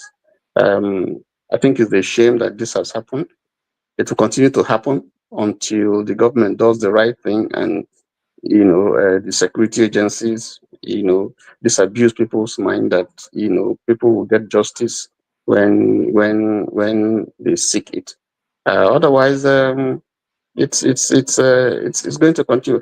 Now we are hearing this, but every day, every week, every month, we hear abuses, we hear people killed, we hear, because of cow, people are killed, and so on and so on. Nothing seems to be done. And, when you push people to a wall and you get to a point where, I'm not justifying the action though, but you see, I am saying that these guys were just victims of something that has been happening, they think has been happening, and they just associated this group of people with that kind of a thing. So it's unfortunate, and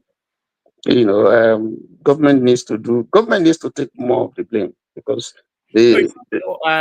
Tony, it's not just about blaming. We've been blaming the government for a long time and nothing has changed. But I'm just saying, what can we as a people, because if we keep waiting for the government to change something, what can we as a people do?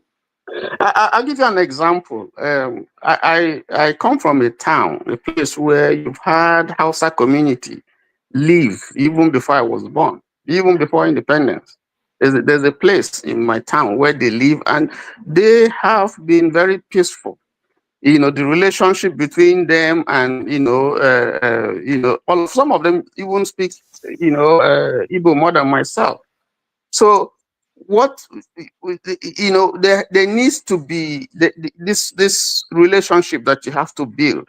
When we had situations from the east, when there was a problem in Anambra and a lot of them had to run over to my state in Delta, just across the Niger, they were safe, they felt safe. The point is that, is a two-way traffic. It's not about saints and sinners, it's sinners all. The government has to do its part. The people have to do their part. Good, relations is good. The communities where these people are, where they live, they themselves have a duty to ensure that, they don't encourage this type of things. It's based on relationship. If for me to see a Fulani person as my friend, I'm sorry, and I don't mean, there are many of them who are good. I've done businesses with some of them, but the general impression is that when you see a Fulani, you associate him with certain characteristics, and it's the same thing with Igbo, same thing with Yoruba. There are stereotypes, that we have, among. But I think the thinking was that these people are going maybe to our bushes or our farms to go and cause a problem, and then they did that. That's wrong. The ideal thing would have been to hand them to the police, and that should be the right thing. Whether the police does their job or not, that should be the right thing. But again, what they did, the action they took, what they did, is probably seen against the background of a lot of things that they've been going through, which are associated to people from that part of the country, and it's unfortunate. All right, thank you. Man of Prestige, you're next. All right, thank you, Dr. Damage again. I think we are not a well country. We are sick. Let's call it what it is. I mean, every day we keep on having this kind of, human life does not matter when it comes to that Nigeria, So it pains me to call that country my country. There's a news circulating. I've not been able to see the video, Dr. Damage. I don't know if anybody has seen it. They said they dig up a grave somewhere in Imo State. It was a lot of people buried there. So I've not seen the video. It was one platform that I was, but I left before they started sharing the video. They said it was very gruesome. They don't know how many people that were dig up from a grave. So whether they were killed by Hokus or the or whatever unknown gunmen, but they buried them. They say it was a lot. So that gets to show you what's actually happening in that country. That life does not matter. This story that's manifesting from Edo State, is very confusing. We don't really know the right story. From what I heard, they were coming from river, going to Kano. So they stopped over there. But the problem I have in that, I'm not here, may their soul rest in peace. I condemn completely war. We don't live in a jungle justice whereby whatever you think people may be doing, then you kill them. I condemn what actually happened. Maybe the perpetrators should be held responsible, but it has to be, a justice for, a justice for one is justice for all. So it should be an equal justice for all, because look at what happened in Ebonyi State. Was it about a month ago? Wasn't up to 16 or 15 people, I don't know the actual number, that was killed. There's no national alarm about it. Tinubu didn't say anything about it. That's the angle I'm coming about. Why? Because they killed the Fulanis this time. You have to say something. I'm not here, I'm not here supporting what happened. Let's be clear on that. But it should be equal justice for everybody. Is it because these people was killed at this particular time that the president has to make a statement, that whatever happened, people that perpetrate this gruesome act should be held accountable? How about what's been happening in the East, Benue, even in the other places? Why the president doesn't speak and he's there celebrating his? You say he's 73 years old. That man doesn't look like 73, 80 something, whatever he is, and he's celebrating birthday. They don't really care about human life. What I heard was that I think about AK-45 was found, and a lot of money, whether it's a ransom money or whatever. So I don't really know what caused the altercation before they were killed. But there has been a lot of complaint in those things recently about ravaging the people, the community, or something like that. What do you expect? It's just sometimes they just tell me to talk about Nigeria. We're not a country, to be honestly. Now, the Southeast, we are one Nigeria. We should do our best, to secure our land. But now that we are one Nigeria. Nigeria is not a country. Let's call it what it is. Human life does not matter. They keep people like animals. They don't care because they have security.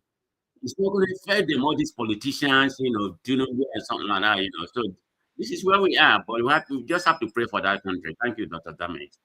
All right, thank you. I'll bring in Benson, and then I'll try to get some people from Edo State to weigh in and see what they think. Go ahead, Benson. Thank you, Dr. Damage, once more again. It's unfortunate. The time I was speaking before, I said that it's like our politicians have taken us, they have used us as rituals. That's what the South, if both Southeast and Southwest and South. Whenever things happen in the Southeast or South, people die. They don't talk about it. But now they're talking about it because the citizens of the country have died. The white people of the main citizens of the country, the first citizens. That is why people are shouting. We see what has been happening in Benue State. We see what happened in Imo State, in Ebonyi State, in Enugu State, all these places, in Edo State. Even one video I watched yesterday, the hunters there said recently they took their guns, and immediately they took their guns, these Fulani start attacking them. Immediately they took their guns. I also watched another video this morning. I think it's Okocha's video. The witnesses there said they found AK-47 and some big money for that they paid, people were paying ransom. But again, in Nigeria, are we allowed to go from one city to another city with guns? That's the question we have to ask ourselves. If people are going from one city to the other, why must it be only the Fulanis that are licensed to go with guns? Why is it that only the Fulanis? Why the people of other regions are not allowed to go with guns? So for me, I know that what happened is the way they were. What happened is bad, but other people have been experiencing this all along, and they've been shouting. Look at what happened is it in Delta State? The time those people killed soldiers, and the government asked the military to go and fish out those people. We know how many people died. The soldiers killed. And we see that we know what also happening in Borno Strait and all the rest. And the government have not even asked them to go and fish out those perpetrators. But why is it that anything that happened in the southeast, or this and that, government will give marching orders immediately? Are these people not human beings? Are they not Nigerians? You will see that I hear that they have arrested up to 30 people yesterday. These 30 people that have arrested, before 2 days or 3 days now, you see they will reach up to 50 or 100 people. And at the end of the day, they will not come back. They will not return. So the country, if anybody is thinking that Nigeria is a country or Nigeria is existing, Nigeria is an evil country. And this APC, we have been saying it all along, APC is evil. Anything about APC is evil. We have lived peacefully with our Fulanis before, with Assad before. I know we grew up in almost the street of where in Amausa. That's where I went to school, that street in Money College. We know we're believing with them. We pass there, we go to them, we enter there, But all these things have not been happening. But immediately APC came in, that's where these things start happening. And you can't blame the people so much, because they say they have taken their guns. People every day, people are being eyed in that place, and they say it's Fulanis. Why are the government not saying anything? And before this election took place, I told some of my Edo people here, I say, whatever you people do, don't allow APC to come in there. Immediately APC come there, that's what people will be seeing. You'll be seeing this kind of nonsense every day. Immediately APC comes in there. And now, that is what they're saying now. I want them. They say, no, Bobolan, the other guy, all the same community that are coming from, all the same region, that's not a problem. I say, but let me tell you, choose the other man, a PDP man, instead of choosing APC. Because immediately APC man comes in there. That is what people be seeing. And now, that is what they're seeing. But it's unfortunate, because the only way Dr. Damages with Nigeria can be secured, the only way things can work in Nigeria, if people can have the courage to say, let us go ourselves. If we go ourselves separately, and if these things continue to happen, then we know. But for now, Nigeria, for me, is a cursed place. The leaders are cursed. The leaders are evil. They use the people's blood, people's listen to play politics. At the end of the day, even tomorrow, something will happen even in anywhere, even in Enugu, anywhere, even in death also. Other people will be quiet. Nobody will shout. But today, the Atiku, all of them are shouting. There must be justice, there must be justice. But how many people have been quiet in Nigeria? Since they counted more than 10 or something thousand since 2 years now. No Fulani is in jail. No Fulani is in jail. Those that are arrested for terrorism and so are released. Tomorrow you see them, they say they have run away, or they say that return them to the society. But other citizens, where other people from the other region, are they human beings? They are not human beings. That's why all these things are happening. Those are ants. People that are killed in other regions are ants. But those are killed in when any Fulani man dies, that's the first citizen. that died. Tinubu's daughter has died. That is them. Or Tinubu's son have died. That is what you see. So it's unfortunate. All right. Thank you, Benson. Henry, you're next. Yeah, thank you once again. I condemn the barbarian acts they used to lynch these people. But this is what we saw in a public space because we have the videos. What is going behind the camera, nobody knows. How people suffer, cry for their dear life, how they overpower them, they take their lands, their farm. I remember before this INEC governor came to the state, I think the commissioner of police of the IG organized then they should take their guns from the vigilante. They want to do some control checkup. They will give them their gun back. But you know, I didn't know whether they give them back their guns, the vigilante. Since then, they have a kidnapping here and there in Edo State. You see,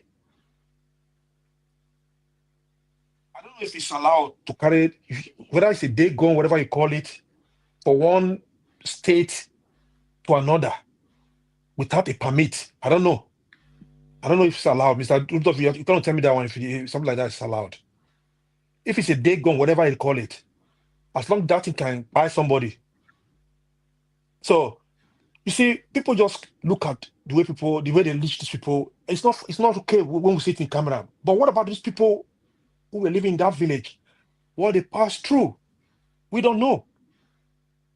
They say, according to what I heard, they said one of their chief, I think they almost burn their chief, one of their chief house there.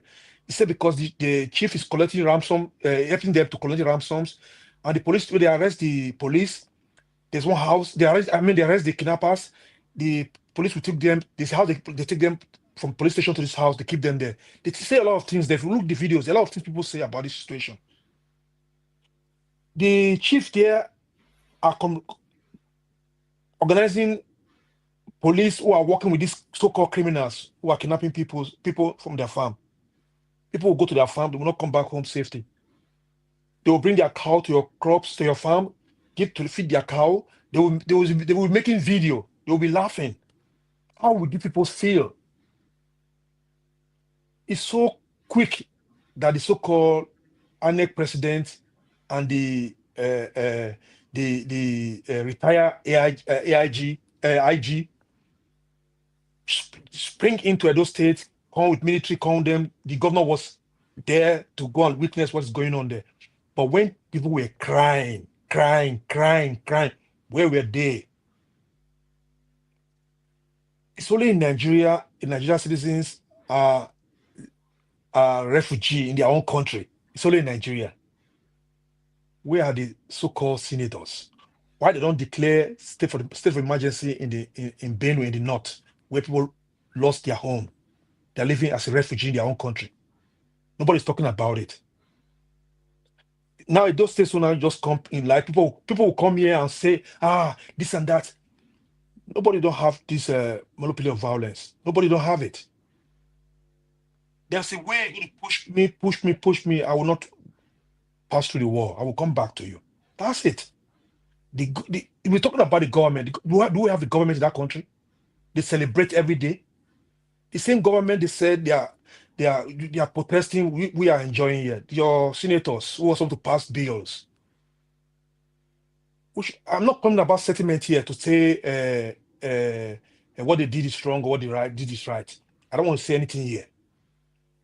By the time you people stop taking your weapons from one town to another, they know this. You know this place, that area. What is going insecurity is in that state. You transfer. You're coming from River State or whatever you're coming from, to going to North. It don't make no sense. It doesn't make no sense. Why should they take weapons? Give me 30 seconds. But they take weapons along where they have insecurity. But the government now they are running now to come and say they fish 30 people out now. What about Benue who are still living refugee in their own country? People should not come here and do settlement here. I'm not going to feel sorry for any of these people. People die that we don't see in the farm. People we don't see. You should stop taking weapons along. That's it. Thank you. All right. Thank you, Henry. Ike, you are next. Why you tell us what you think about what happened? I'm really interested in. I know you're a pastor, and whenever I see people taking the law into their hands, putting tire on human beings, not just in this case, so many cases, I always ask myself, are these people Christians? Or do the pastors in their churches tell them it's okay to just set people on fire because they stole a phone or something? I don't understand that. Can you help me? Because it's easy. We know the government is not functioning, but I'm looking for solutions from we, the people. How do we begin to because otherwise what we're hearing is a continuation of this secular violence out there. That's what we're going to get at the end. Go ahead.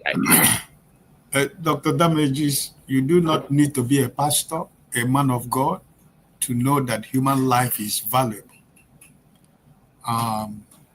Even when we want to kill okoko na nulo, a lot of people cannot kill a fowl. A lot of people can't kill fowl. So human life is not supposed to be taken by anybody. So there is nowhere, personally, I want to, it's not about Christians or Muslims. It's about people having value to life that we cannot give, because none of us can make a single hair in our hairs. The way we have the hairs, the way we are molded, we don't know how we were molded, but we have life, and God gave breath into man, and we all have life. People who think that by killing people is the way they go to heaven, I don't think that is right. And also, holistically, if you want to look at it, everybody has spoken from every angle. There is no sentiment in what we're talking about here. What KJ said, what the last speaker have just said, Brother Henry have just said here. This is because of a failed country. Like my brother Benjamin was saying before, and I'm or whatever. Most of us have lived in the north. I used to say it here. I lived in the north. I used to say that I'm a detribalized Nigerian because I've lived in the north. I lived in the west. I'm an Igbo man. I've been everywhere in Nigeria. Nigeria was a time where everybody accommodated each other. But because what the leaders, our political leaders and our traditional rulers and community leaders and those that want to grab power and wealth by force have decided to use Nigerians as a weapon, Nigerian life doesn't matter anymore, because that's what they do. Killing people in Nigeria is no more a new news. So first of all, the people that lost their life, may their souls rest in peace. But also, you should also understand, like everybody has spoken, from Plateau State to Nasarawa State to Benue State to Southern Kaduna to even Ekiti State of late, Oshu State of last 2 weeks also, and the Edo State. Is it what is happening in the Southeast? Is it what we're going to talk about anymore? People have been killed. What is the government saying? What have they done? They have not done anything. And you were asking question, what do we do as a human being? Because the government have created an environment where we don't trust each other anymore. Before you can trust your brother, even your own brother, the same mother, the same father, you don't trust him anymore. We're in a country right now that you are eating your food with your friend and you decide to go somewhere. Your mother will tell you, or anybody will tell you, why you don't need to leave your food. If you want to go somewhere, take your food or throw away your food. But we were living in a situation before where you don't have this fear about your fellow human being. But right now, this is the country we find ourselves, Dr. Rudolph. So it has nothing to do with how do you build that confidence back, because the system have destroyed everything. We suspect everybody you see is a suspect. Like somebody said that, am I going to be a friend to my brother Tony said, can I be a friend to a Fulani man? No, I cannot. Even though there are a lot of people, a lot of them that are good. because the atrocities that they have committed is so much that you as a human being, you have to be honest to yourself. I lived in Kaduna State. The people of Southern Kaduna these people have exterminated the people of Southern Kaduna. Nobody is saying anything. Is it what is going on in my state? Is it what is going on in Ebonyi State? Is it what is going on in Benue State? It is a daily occurrence every day in Edo State. So listen, I don't support that people has to die. But if you want to start to heal, you have to start from the beginning. You have to begin to recognize the atrocities, the crime that is being committed every single day on the common Nigerian that the government put a blind eye to it. So like somebody said, people that they feel that they matter, some people died and the government is talking. What of the people that die every day, brother Rudolph? People die every day that we can't even give account. There are Nigerians that are in prison today that are not supposed to be there. There are people that are in prison that the wealthy politicians use as an exchange and put innocent people in the prison. People are dying every day in Nigeria, my brother. So I don't think that it's not about what do I feel or my solution. Until we all recognize the feelings of every single speaking tribe in Nigeria, recognize that every man matters in Nigeria, recognize the liberty and the freedom of Brother Paul. You recognize the one of Brother Kenneth. You recognize the one of Brother Tony. You have to respect and recognize the traditions and cultures of every single pieces of Nigeria and see them as Nigerians. That's the solution. But we are not in that place because we have gone beyond that. So the point is this. We have a country that has failed. And as they go by, it keeps failing. All they do with us is to bring one thing to distract us. And we begin to talk about that thing and forget about the real issue. So honestly, my brother, Nigeria, I'm sorry that people have to die the way they're dying in Nigeria. But my brother, there is no sympathy because the people that have been killing innocent Nigerians, government have not said anything. The government are not doing anything. Rather, the government are giving them the opportunity to go into towns and villages. Look at Edo State of yesterday. How many months has the governor of the state has been? The governor of Edo State, how many months has he been in Edo State? Look at the security situation in Edo State. Can't we just be honest to ourselves? So I do not have the solution until the Nigerians themselves decide that this killing of my people is enough. And everybody will begin to kill themselves. Because if each and every one of us has an access to arms, I don't think that this killing is going to be like this. Because if you have, Ovie have, Ekene has, and I have, I can defend my family, you defend your family, you defend your community, and everybody will live in peace. But in a situation of somebody can travel from thousands of miles from Kano to Port Harcourt with guns, and you're telling me you're a hunter.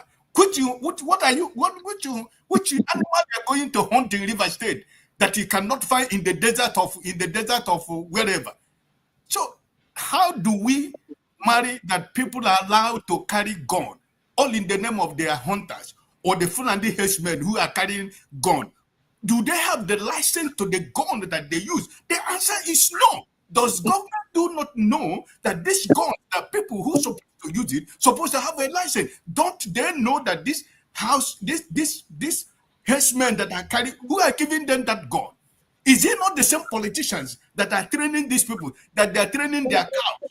Are they not the people that are giving them the same gun that they are using to kill innocent women, rape people, open the stomach of a pregnant woman, remove the innocent baby that is supposed to come into the world? What are we even talking about? This country is thinking. All right. Thank you. Thank you, Ike. Let me come to Kene. Kene, what can we do as a people? Because anybody can be a victim. Anybody at this point. can be a victim of these killings going on across the country. Are you okay with that? Okay, I think I will respond with what Mr. Ike stated. If gun is legalized in Nigeria, Dr. Rudolph, you have gun. Mr. Ike, you have yours, and I have mine.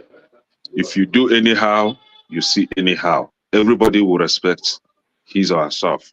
So the problem is that some people in Nigeria are given the right to carry gun around, while others are denied access to gun. And that is why they can use the gun recklessly the way they like, and they can use it to oppress, subdue, and take up people's property or destroy people's property. So the solution, if I may profile one, is for everyone to be given the right to own a gun. We have it in a country where we live, and nobody is, pushing the other one around, because if you do anyhow, you see, if you trespass, you are down. So, but you see, I think a lot of us are going with this false narrative that 16 Northerners were killed in Edo State. No single Northerner was killed in Edo State. And my heart goes out to the people of Edo State. I'm standing with Edo people in this difficult time, because these are the people that have been crying, calling for federal government's intervention to remedy what is going on in their country, in their state, which was the Fulani terrorist herdsmen invading their farmlands, destroying their crops, killing their women and men, and nobody did anything about that. And now these people are standing to defend their land, and everyone is crying. Okay, let's go with the first claim that hunters were traveling from Port Harcourt to Kano. It is a lie. There is no straight route from Port Harcourt to Kano. It's like saying that you want to go to Maryland from New York, but you have to go to Pittsburgh in Pennsylvania first before you now divert to Maryland. Is it not merry-go-round? So there is no direct route from Port Harcourt to Kano. It is a lie.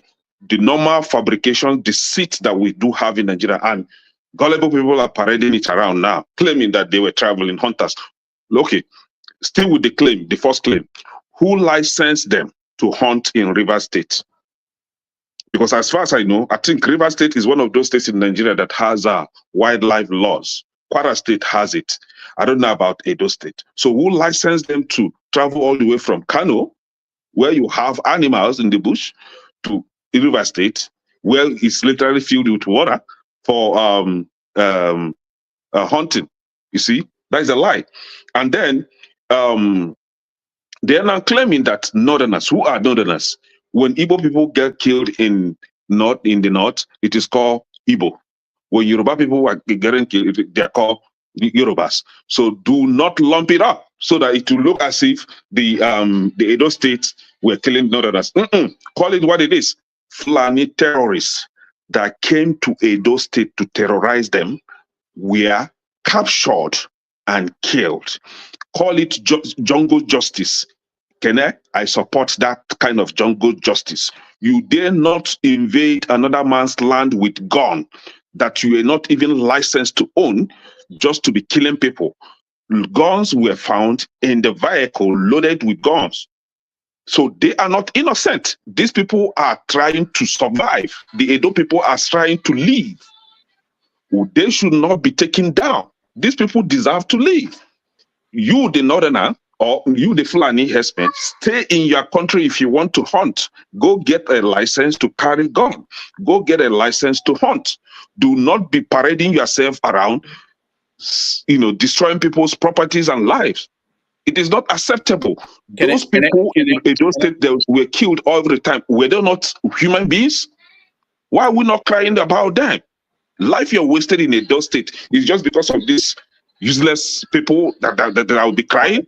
Okay, no, you don't talk like this now. You don't. First of all these things you are saying, they are allegations. You don't know. Nobody's sure what actually happened in terms of who they are, where they are going to, and the mission. And you can. No, if you listen to what I said going by their claims. Can I hold on? Right. And the fact that there were guns, they found guns in the vehicle, does not mean that everybody in that vehicle knows about the gun or anything. And again, the fact that even if all these things are established, nobody should be free to kill anybody because of whatever allegation you are making against the person. You shouldn't. So that's a standard law. And I know. On this platform, we are not promoting. I know. I'm not promoting that either. But like what I stated, I said based on their claim, 2 claims, that they were traveling from Port Harcourt to Kano. And I counter that claim because there is no straight route from Port Harcourt to Kano. It's a lie. I don't want us to stay here and be arguing there because. And secondly, hold on. I don't want it to be in a kind of an argument because the fact that there's no straight line doesn't mean I can't decide I'm going to Boston, but I want to first go to New Jersey and then from there I'll go to Boston. So it doesn't mean What are you looking for in Boston? Because that's what police will ask you. What took you to Boston instead of going straight to Kano? Yeah, you can't tell me how to travel now. It's not your business whether I want to go to New Jersey first before I go to Boston instead of going straight. But anyway, the thing is, anybody can sympathize with them, but I refuse to sympathize with them. I don't see anything wrong with that. It's not about them. It's about these are human beings, and if a human being has to be tried, even if anybody commits a crime, the person deserves to be tried and then be sentenced, not for people to decide on their. Yes, Dr. Damages, there is one Sunday Jackson, a Northern Christian. A Fulani man invaded his farmland and were trying to kill him. He had to defend himself. This same man is sentenced to death by a Muslim judge. See, in Nigeria, I know that Dr. Damages, we are trying to be civilized. See, there's no civility in Nigeria. But if anybody wants to civilize in Nigeria, you will be fired for nothing, for trying to be a nice person. Thank you. This is that case you brought up. It's a case that actually has gone all the way to the Supreme Court. Now you did something that Trump does, which is to say Muslim judge. It doesn't really matter. The judge that tried, there are several judges that handled the case until it got to the Supreme Court. People disagreed with the Supreme Court for their judgment, and it's being pushed. There are activists who are pushing that case, which is the right way to go. But the issue is not that you are going to kill somebody because you are zoned. Even if you caught the person, the real thing to do, the right thing to do is not to go there and decide. Okay, Dr. Damages, lives were killed in Edo State several times, and I hope you heard about that, right? So, and there was nothing done by either federal government or state government to curtail that, and it has been happening. It keep happening, right? So these people, they lose their loved ones. They lost their properties. They lost a lot of things. They are human beings. And you don't tell them how to react or how to protect themselves. Maybe these people are traumatized now. They can't stand a sight of a Fulani man having a gun. So can I, if using your logic, if there are Igbo people who did something bad some other places, and you become the victim because somebody said, oh, okay, you look like an Igbo man. You are now going to be, we're going to catch you, we're going to kill you, whatever punishment, because you're Igbo. Will you be okay with that? Now, if there is an Igbo man, right, that went to somewhere with gun, or Igbo people went somewhere with gun and terrorizing the people, killing the people, call it what it is. They have been doing this several times, and I, Kene, went to the same place with gun. What am I looking for? Whatever that happens to me, I call for it. Do you understand? I shouldn't be going there with gun. What am I going there with gun for? No. Can I? Let me give you a real life example. There are some people who are angry in the north because some people drink beer.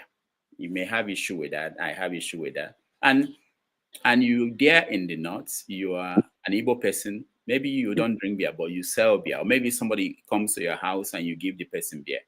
And you become a victim because what do you say on that? That's where. Okay. Yes, I live in the north. I served in the north. As a matter of fact, I served in Niger State where there was a prohibition. Beers were prohibited, right? Let me not bite my tongue, right? So I don't drink, right? But I had friends that do drink, and this is what we do. night, there is this man from Ogoja. He sells alcohol. He knows us, pali pali. So at night we corner and then hide at the back in the backyard, and they will have their drink. Me, I will have my pepper soup. So the thing is, this has nothing to do with affecting anybody's life or taking of life. We are talking about taking of life here with illegal possession of arms, destroying of properties. They are two different things. You don't put this, you don't weigh them together. They are two different things. People lost their loved ones, which is very, very grievous. And you have a government that does nothing about that. And then they are still parading guns everywhere. How dare them? Who is their see? Dr. Damages, let's call a spade a spade. People in Edo State have been dying. They are human beings also. So if I have to cry for the 16 Fulani terrorists, then I should first and foremost cry for the Edo people that have been killed in that state by the same Fulani first. Let's in Igbo land. If somebody died in the family and the second person died, you don't go burying the second person without burying the first person. You must bury the first person first, give him the burial right before the second person. So let's mourn the people of Edo State that have lost their lives first. Then we begin before we now begin to talk about people invading their corridors with illegal, guns. What are they doing with guns? All right, thank you, Ken. That's my point. Thank you. Ovie, you're next. Wassalamu alaikum, Jamaa. First of all, let me give my performing honorable governor a shout out. Monday Paholo, are doing well. Carego. Ojo 2028 is well in motion. Two things for me here, then the conclusion. My people say, Oji Obogbeme, Tumebere, Abijogbo Fiameweke. What are my people saying? Said the rat says beating him is not as painful than hitting the rat on the ground. In other words, we are outraged. We are outraged with the manner in which the killing was carried out, undermining the fact that from northeast to southeast, to every nook and cranny of the country, people's life are being taken away. That one. Two, when I was in Qatar, I had a coach named Andreas Linetados. He said, if I have 10 athletes and one is not doing well, I, as a coach, I'm not doing my job. In other words, one is too many. 2 years ago, a lady called Gloria met with the same fate. The country divided into two. A man, presidential candidate Alhaji Abubakar, who is the presidential candidate of PDP then, who wants to govern us, deleted his humanly expression to it. Because as a human, you will get it immediately. Then your interest takes center stage. But nothing else was done. The country went back and forth, and that was it. The same thing happened again. It's only a matter of time. It's going to happen again. It's a matter of where, who, or when. So in my conclusion, I will say shout out to Nnamdi Kanu. Even though I disagree with him when he said Nigeria is a zoo. But as a people, Dr. Damaji was asking KG, as a people, we prove him right every day that we are not better than animals out there. Even Noah Harari, the author of *Sapien*, make it clear that the major difference between human and every other animal is that we can come together in our numbers and build something. use pencil, cars, cities.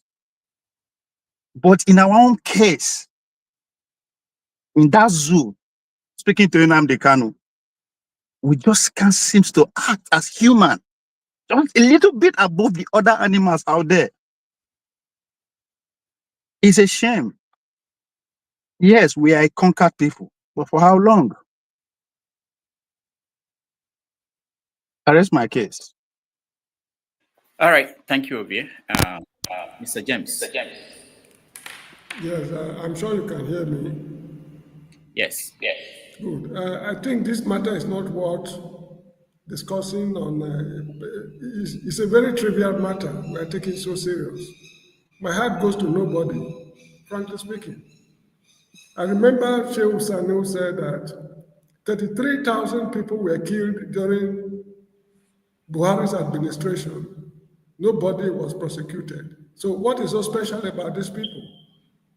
Anyway, on the chat, I posted a link, which I want people to watch. Did you see it? I don't play videos until I see it. I know. You can watch it later on. They interviewed a man. It was a military officer in the Nigerian High Commission in the UK. I can't remember his rank, Mr. Esegagbe. He said that there was an altercation. When they stopped the vehicle to search them, they found guns in it. As they were interrogating them further, somebody among those who were killed brought out a knife and stabbed somebody.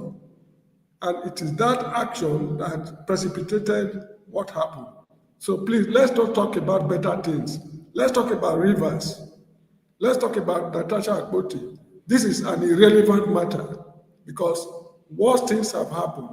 Hearts are bleeding. The nation is not concerned. As far as I'm concerned, these are just, anyway, let me not. Mr. James, I know that you know much about history, and you know what has caused genocide in several parts of the world. Look, let it be genocide has been happening in the north. What have they done about it? The Igbos were killed in large numbers in the 1966 or 67 crisis. What was done about it? Let us talk about better things, how to make the country okay.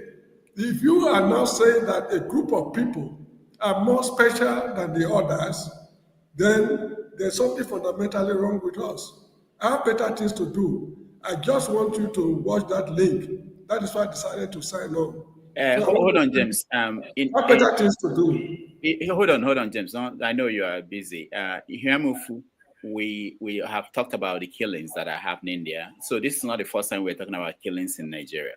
So we have that same obligation to talk about this killing and any killing and the implication, the wider implication of this, if not contained.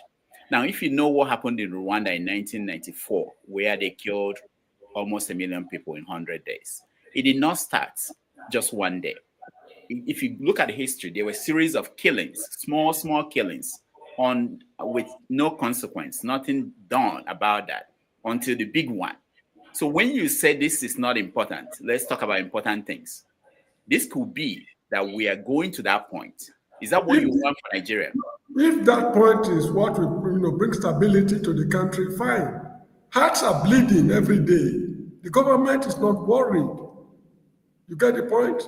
Mention one ethnic group that has been spared of this calamity in Nigeria among the 300 and something ethnic groups in the country.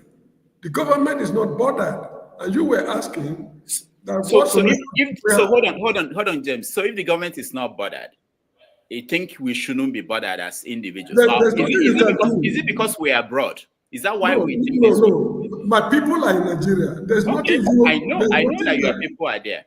There's nothing you and me can do to solve this problem because government has its responsibilities and I have my responsibilities. It's my duty to be law-abiding. The monopoly of violence is controlled by government, not me. These people are armed to the teeth and the government dispossessed me of weapons. What do you want me to do? No, tell me, what do you want me to do? No, we're looking for the monopoly of violence belongs to government. you may be the one that will come up with the solution. But if No, you're no. saying that, if you're saying that, James, so you're saying that the government is incapable of doing anything, and we are incapable. The government of Nigeria is grossly incompetent. Yeah. Okay. Okay. I can accept that. But you are saying also that we can't do anything. We can't come up with There's any nothing. solution. There's nothing we can do. For So are we willing to say that we are going to watch the country move in that direction where we are? They call it we are on the road to Kigali. Is that what we're saying? Even the law enforcement agents, if we are to embark on community policing, if you supply them information, they divulge the source of the information. I'd witnessed this during Lawrence Anini's days in Benin City, many years ago. When people supply information to the police go and tell the people that it's Mr. John who told us that you did X, Y. I mean, these are agents of government. Government cannot exonerate itself from the actions of its agents. That is a vicarious liability. You get the point I'm making? So, if we are not prepared to live together, let us pack up the country peacefully. Ethiopia is broken up. Bosnia and Herzegovina, Pakistan, India, and so many countries of the world, the Ottoman Empire, they've come and gone. People cannot just be dying for nothing. If I'm dying for a better Nigeria tomorrow, that's a different matter. But people are just dying for nothing. And people are so arrogant just because they belong to particular ethnic groups. And let me tell you something, no African is better than the other.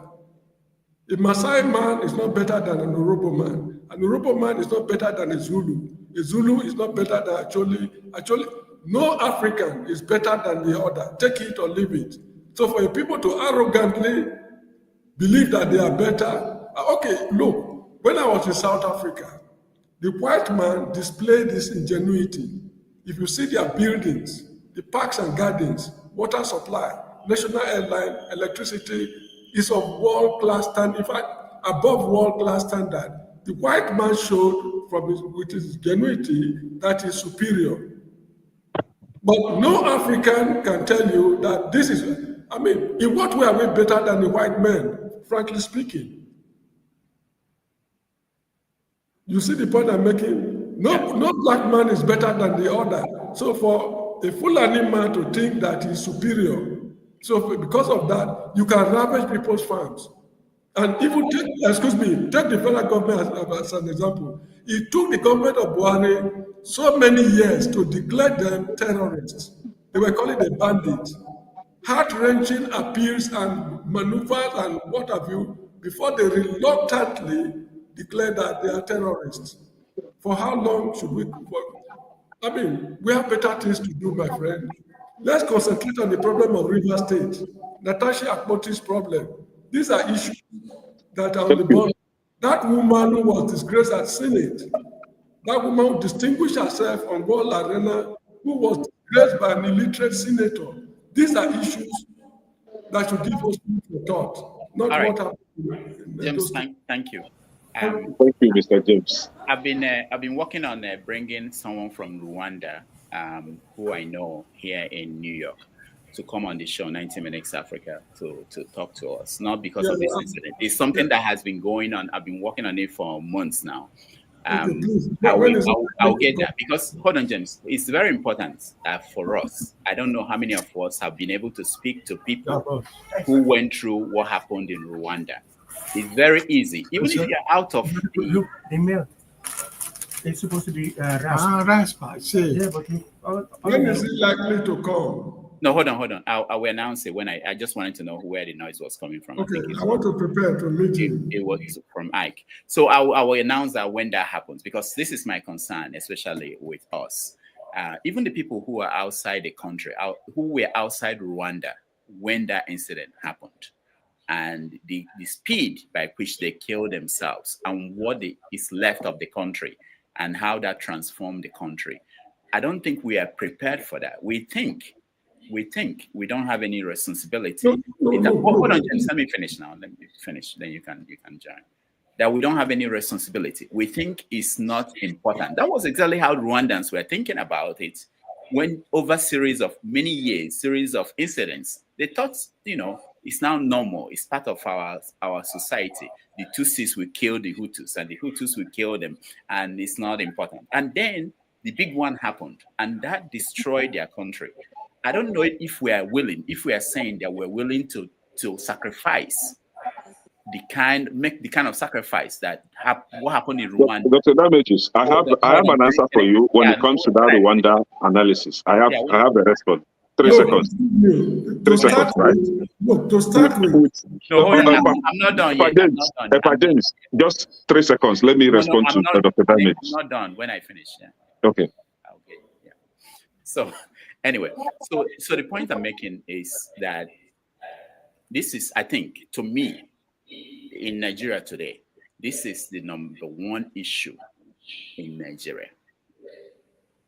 The idea that we are losing our humanity. The idea that we are on the road to Kigali. The first person that wrote this was Bola Ige. It's not something that started today. Bola Ige wrote a series of essays in the Tribune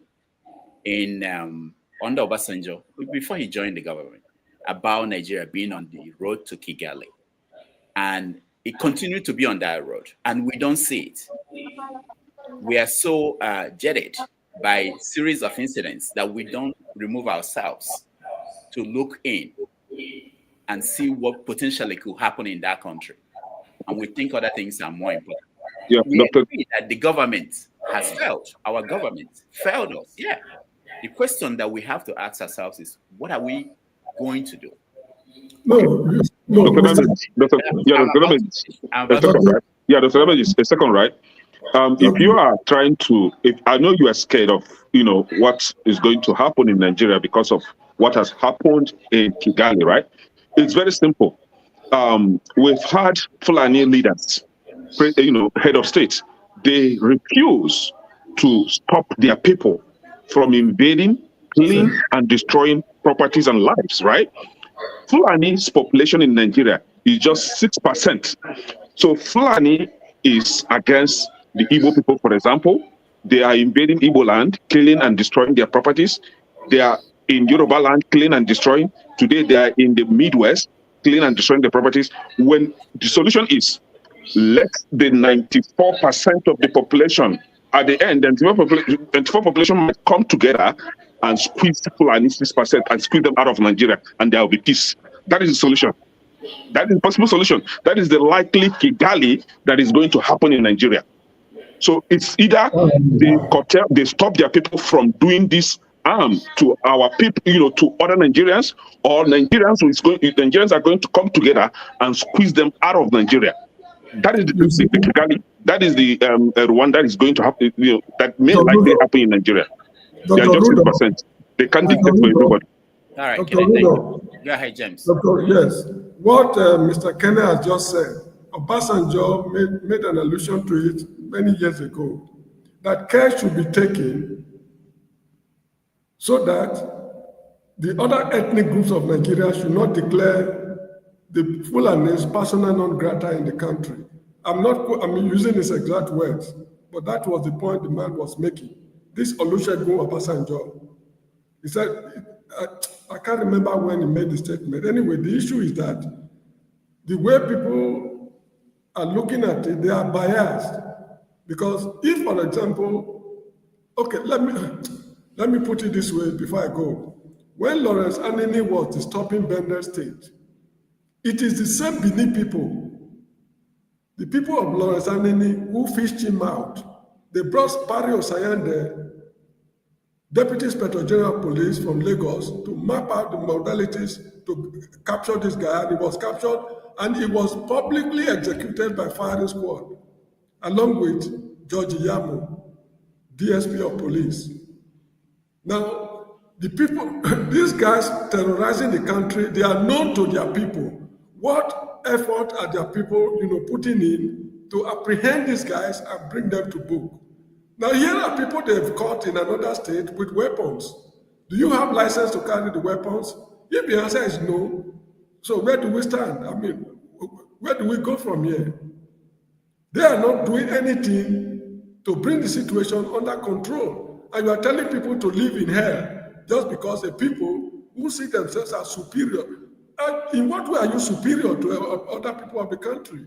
As I've said earlier on, no African is better than any other African. Because if you go to an African country, there's no need going to any other African country.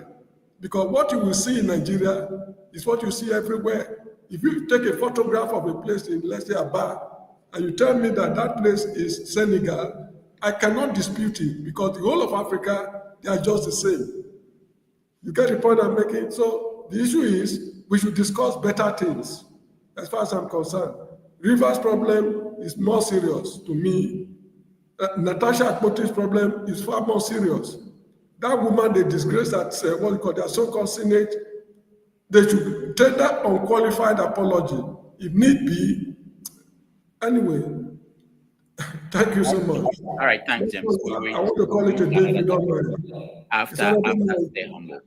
Stay It's humble. already night in the Gambia. I have to go home. All right, thank you, James.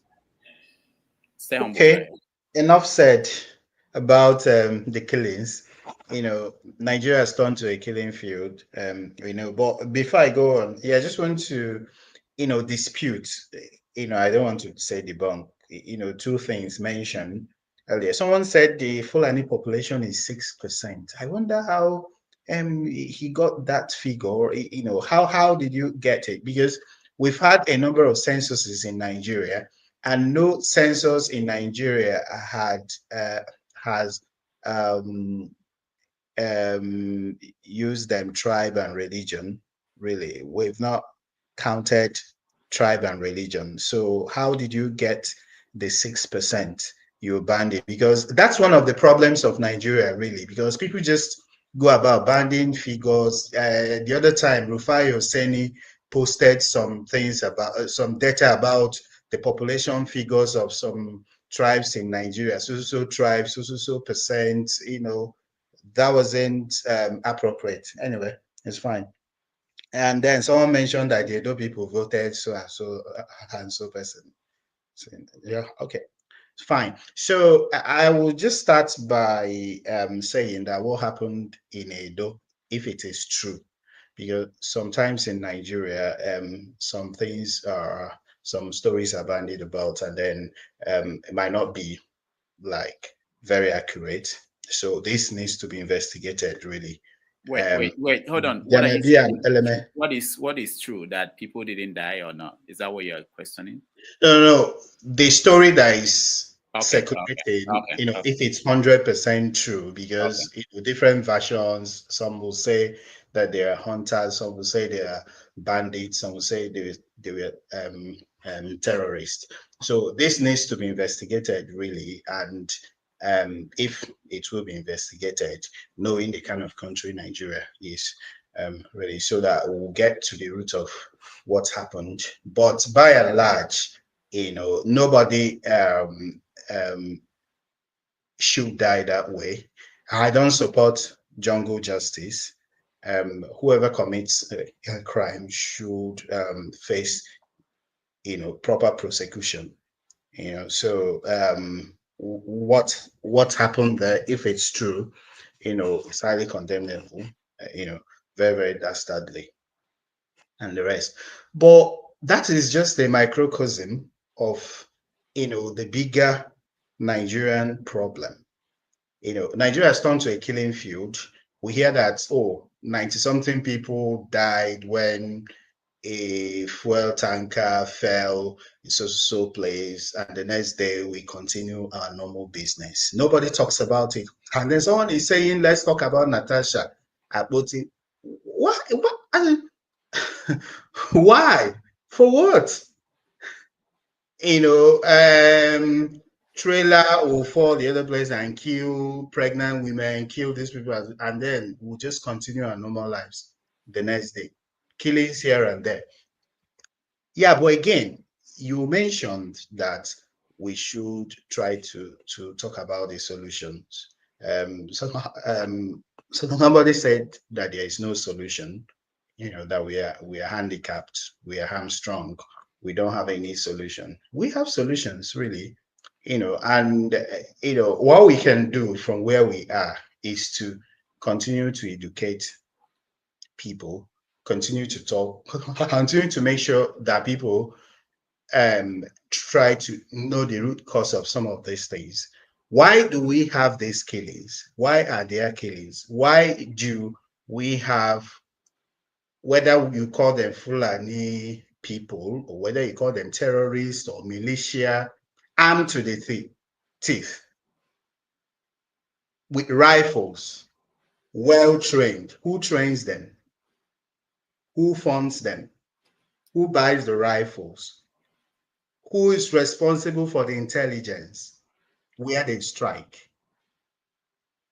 So do we have foreign backing?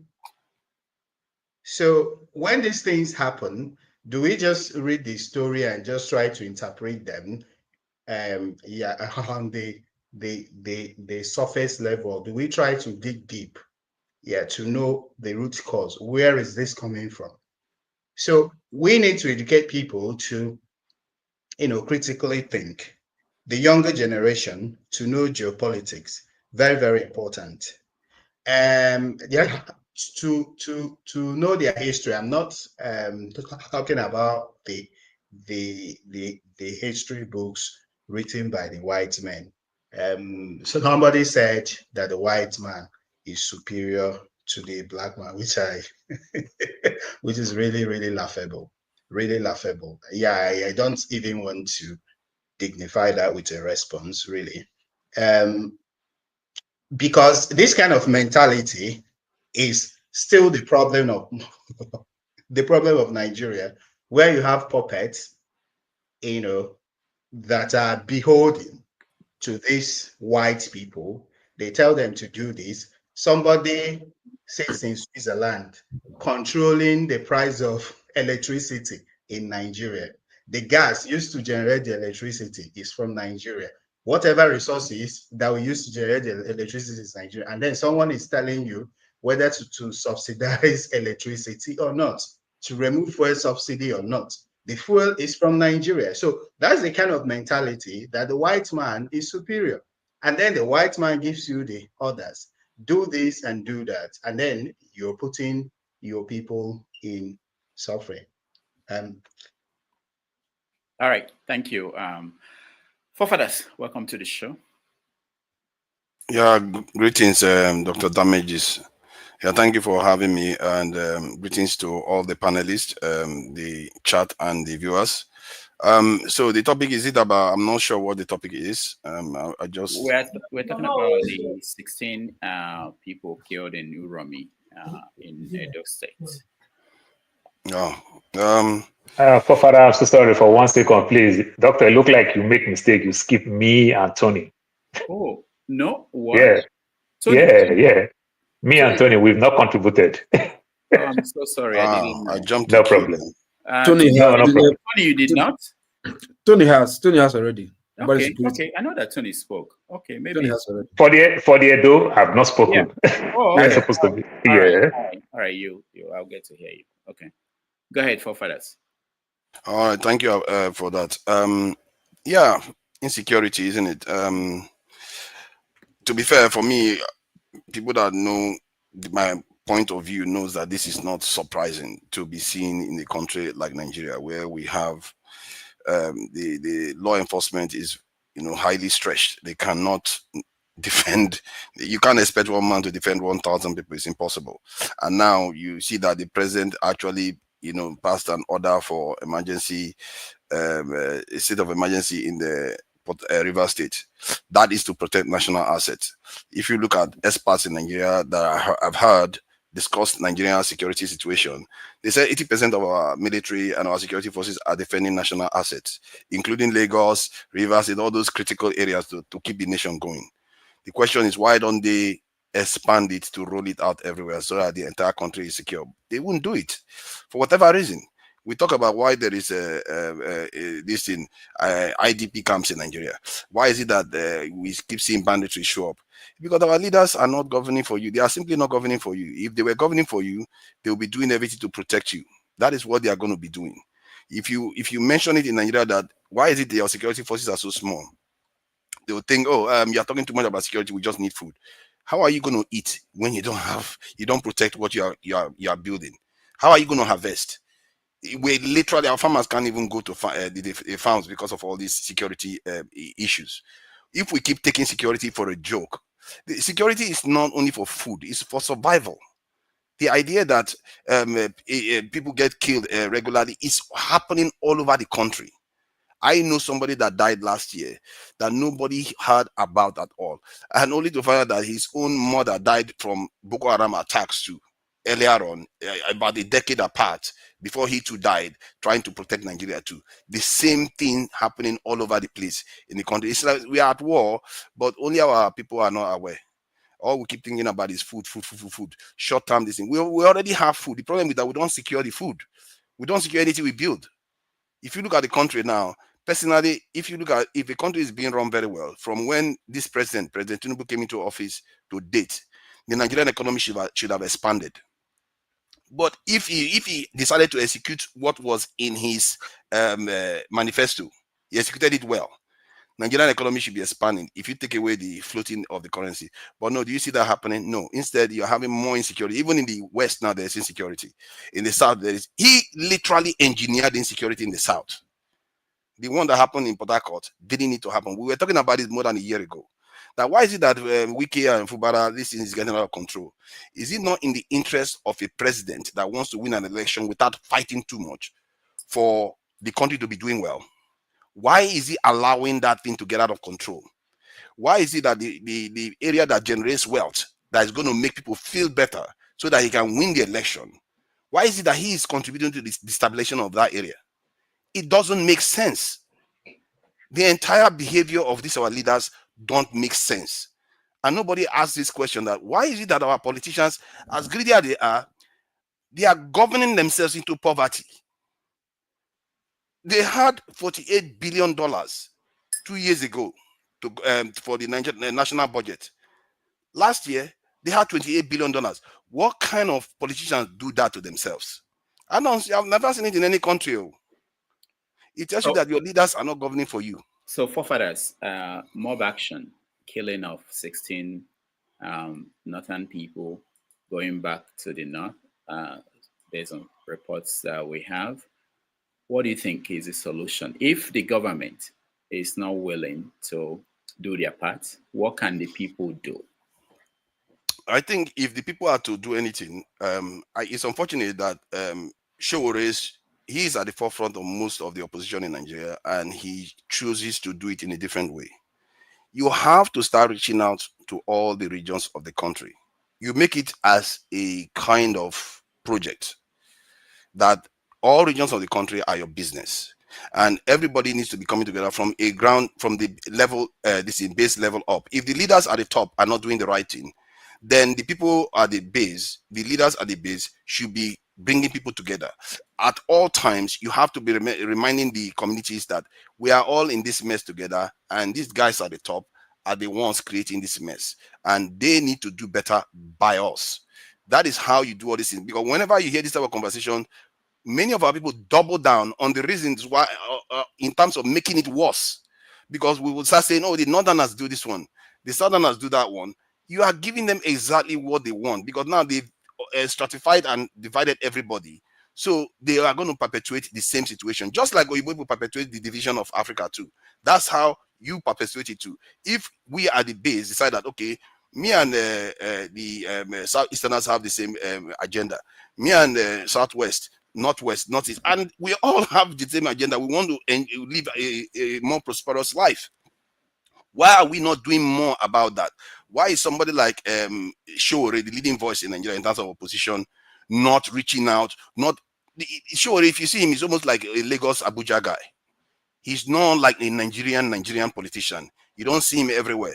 P2B tried, but he's not also a Nigerian politician. We don't have Nigerian politicians that are not sectionalized. They are not reaching out to everywhere. If you had that, what you will have a situation whereby when something like this happens, even if it's in the South, even if it's in the West, everybody will feel like they are being affected. But now, whenever anything happens, everybody's like, oh, that one is that people, that one is that people. That's why you're going to keep getting these results. You can't do better if you're not united as a people. And our leaders are not behaving like people that want to unite the people at all. I regret that is the case.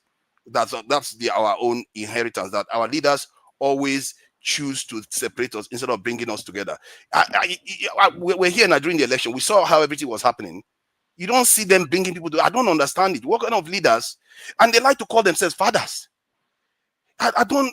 You want to be a father of a nation. You want to be a mother of a nation, but you are so reluctant to make sure that everybody shares the same interest. I don't know. That's how I take it. If we are united, we are more likely to stop all these things from happening. We are more likely to progress this together. That's how I see it. Thank you. All right, thank you. Our time is up, but I want to hear from Paul, Dexter, and I think they are the only two people. Jide just joined us, or I see the diaspora. But our time is up. The conversation will continue with forefathers. But before I hear Paul, let me just remind those watching that tomorrow on 90 Minutes Africa, we have Dr. Tony Nwa-Ezeigwe joining us. He's a Nigerian former lecturer at UNN, who is he went on exile because he was wanted by the DSS under President Buhari. He had a lawsuit. He was challenging what he called the Islamization of Nigeria, which connects to part of the conversation we've been having today. So he went on exile. He's going to join us to tell us what has been going on since he left Nigeria under Buhari and what he thinks about the situation in the country today. So tomorrow at 1:30 p.m. New York time. If you are in Nigeria, it's at 6:30 p.m. If you can join us, we appreciate it. Thank you all. Now, we'll go to Paul, and then we quickly, if we can, I really want to hear a few more voices before we go to the next stream. Paul, go ahead. Okay, Doctor, thank you. So, Doctor, just to let you know, from my father's side, where I come from, it's like an art sketch of Warri. That's where the popular Delta Steel Company is. Delta Steel Company, Alaja is my village, where I come from. I saw a receipt some years back. I was shocked when one of my uncles shows me. Like, they literally changed shift. Like 4,000 something people work. Like in a day, over 12,000 people work. This is how big. My uncle influenced Delta Steel Company because he was big in the government. He's a general in the army, influenced Delta Steel Company. Pick all the young men to join the military. So where I come from, all my uncles, they're all in the military. So we have good percentage of military, and they also, by default, they also serve everywhere. Good percentage of them cover the North very well. I can tell you, we don't really have this problem. And one of the ways that we don't really have this problem much, because they listen, they also ask questions, they also understand, like Ekene will tell you, if you want to know some of these Northerners, some of them are very nice people when you go close to them. These are part of the solution. So, Doctor, many years ago, I myself also do this cattle thing through my boss in Nigerian Airways as a young boy, small boy. What do I mean by that? You see, this cattle thing, if you buy one cattle, if these Fulani guys help you raise the cattle, when the cattle have a cattle, also have just one, that one will still be your own. Then the next time the cattle will have another one. That's where the cattle raider will take that one as his own. Just calculate the years. Where do you think that type of person will have money to buy weapons? But now they miss all these things. Now there's a big problem going on. People give these guys this cattle to manage. Good percentage of military men, when they raise this their money and everything, they give people to help them train cattle. That's how you keep hearing this problem. Back in the days, like in the 80s, in the 90s, when mistakenly they kill somebody cattle, maybe car hit, knock some of this cattle down and everything. But right now, it's changing completely. These guys that we call S-men or whatever, some of them are not cattle raiders. They just stay in this village. They kidnap people. They kidnap people and make money. And they give all these people weapons. They just do kidnapping. These are not cattle raiders. But the problem now is that we mix all these people together. And the cattle raider too, they also fight in this style. Back in the days, you understand, if anything happened to one of their cattle, They come down heavily to fight people. But right now, everything is just messed up and everything. So what they did in my town, they try to create a place for these people. You understand? And make them understand that we're going to charge you. Because cattle itself, to start for, if you understand the way animal work very well, animal themselves don't like to eat fresh leaves.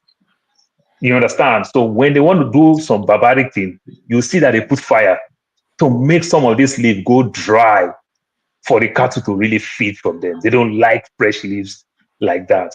So people do bad thing. Among them too, some of them do bad thing.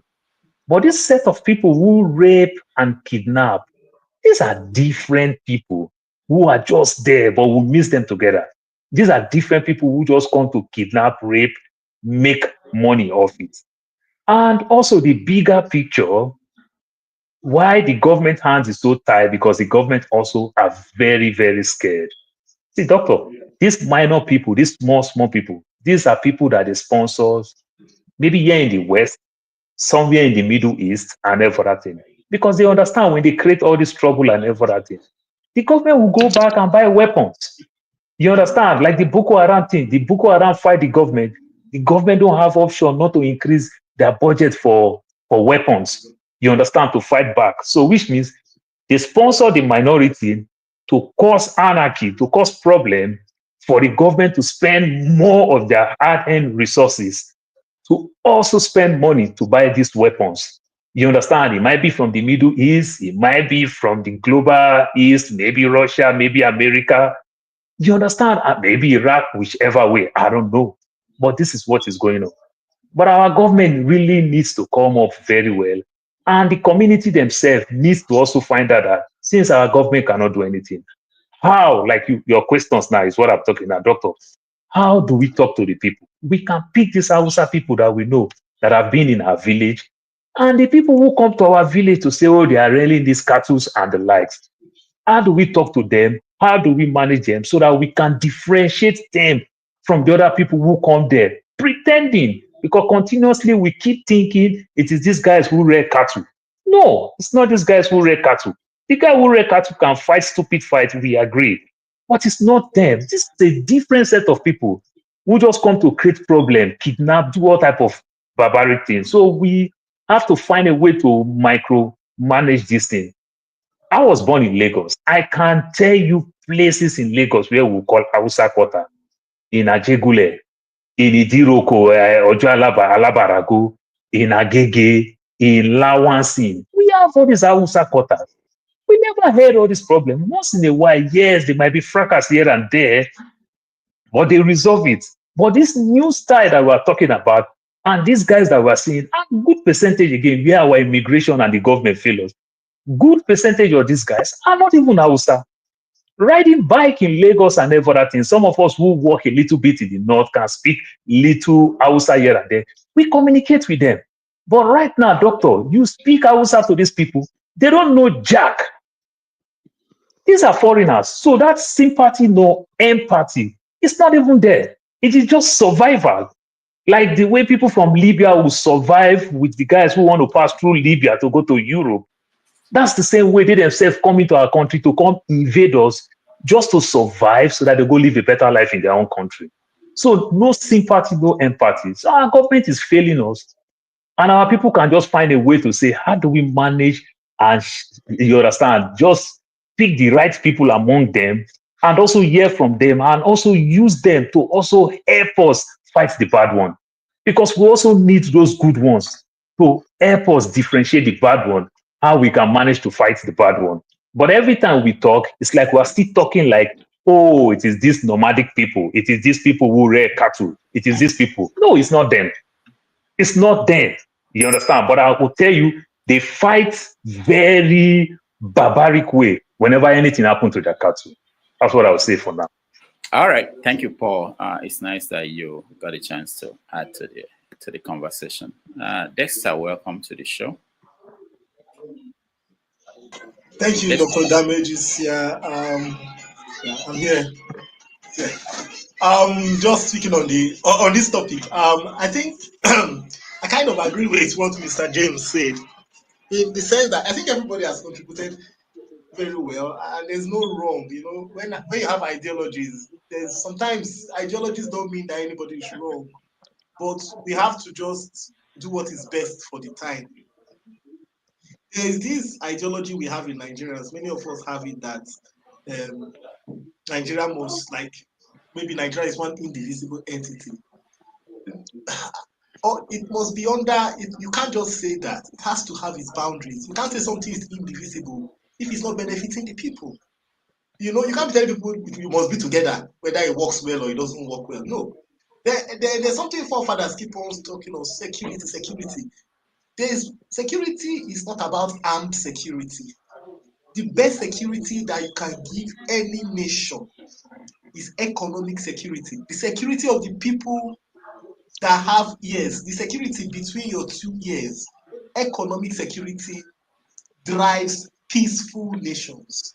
That way, everybody collectively knows that their interest is covered. That is what the Western world does. There's economic security so that the average person can live a comfortable life. Now, it's not about militarizing the place. We seem to think that militarizing the place would improve security. It would not. Now, we cannot, the killings in Edo State is sad. We cannot say it is the best, but there's something we must realize. You cannot be living lawfully in an unlawful state. If you say you want to live lawfully in an unlawful state, you'll be a victim. You'll be a victim of circumstance, and you will be wiped out. Take our political class today. Look at how the people who are twisting the laws are the ones benefiting. Don't forget, these were the same people when they were in opposition. They were shouting, "Oh, this thing is against us," and then the other people will say, "Okay, let us allow things to be." Yaradua came out and said, "Oh, let us allow things to be normal." Those people were thinking, "Oh, let us make everything correct." But these people that were shouting, they didn't know that these same people had no plan to follow the law. So you cannot be saying, "Oh, I'll be lawful," but you are living in an unlawful state. If those people, first question you should ask, why are people roaming around Nigeria with guns? Say they are hunters. We must interrogate it. I'm not saying that the people that carried out good justice is the best, but a point in time will come where people will be pushed to the wall that they will lose their sanity. Obieze Kwesili was saying when she told her senator, "Shut up," that it was not because she wanted to tell him shut up. The man had pushed her. She was trying to make a point, and the man was pushing them.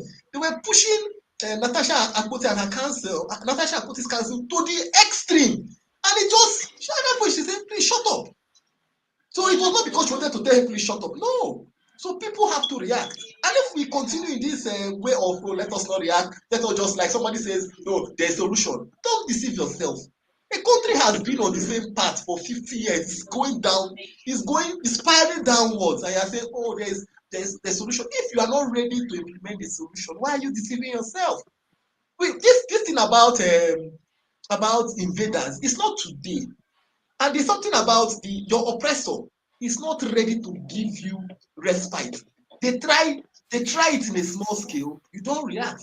They increase it gradually, it's increasing gradually, and nobody is reacting. So you can't go to war and say, "Oh, I'm coming with a white flag." Oh, they'll bomb you. They'll bomb you. Why the Ukraine? We are here, all of us are talking about how Ukraine is resisting Russia. The Ukraine just lie down. No, they have to stand up. I don't think there is you can have maybe an ideology that kind of, you can say, "Oh, this is the solution." No, but we have to apply it case by case. Nigeria is on a spiral downwards, whether we like it or not. What is the solution? It doesn't seem like we have leaders that want to bring about solution. The leaders we have are exploiting this situation, and we, the citizens, are the victims. Thank you. All right. Thank you, Dexter. Let's go to Local P, now known as Support Diaspora Voting. Yeah, hey, how are you doing? Happy weekend to you all. Where you want me to speak? Insecurity or Onfriwonsu, or which one? Euro incidents. rounding up, the final topic is on Uromi. What happened in? All right. Anyway, I mean, it's been a long time coming.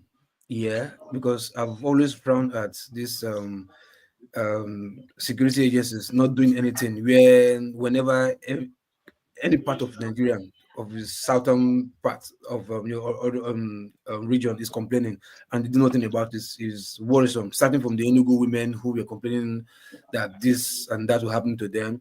Even the same Edo, that region, Edo Central, Edo North, they also complained of, I think, attack either just earlier this month. You understand?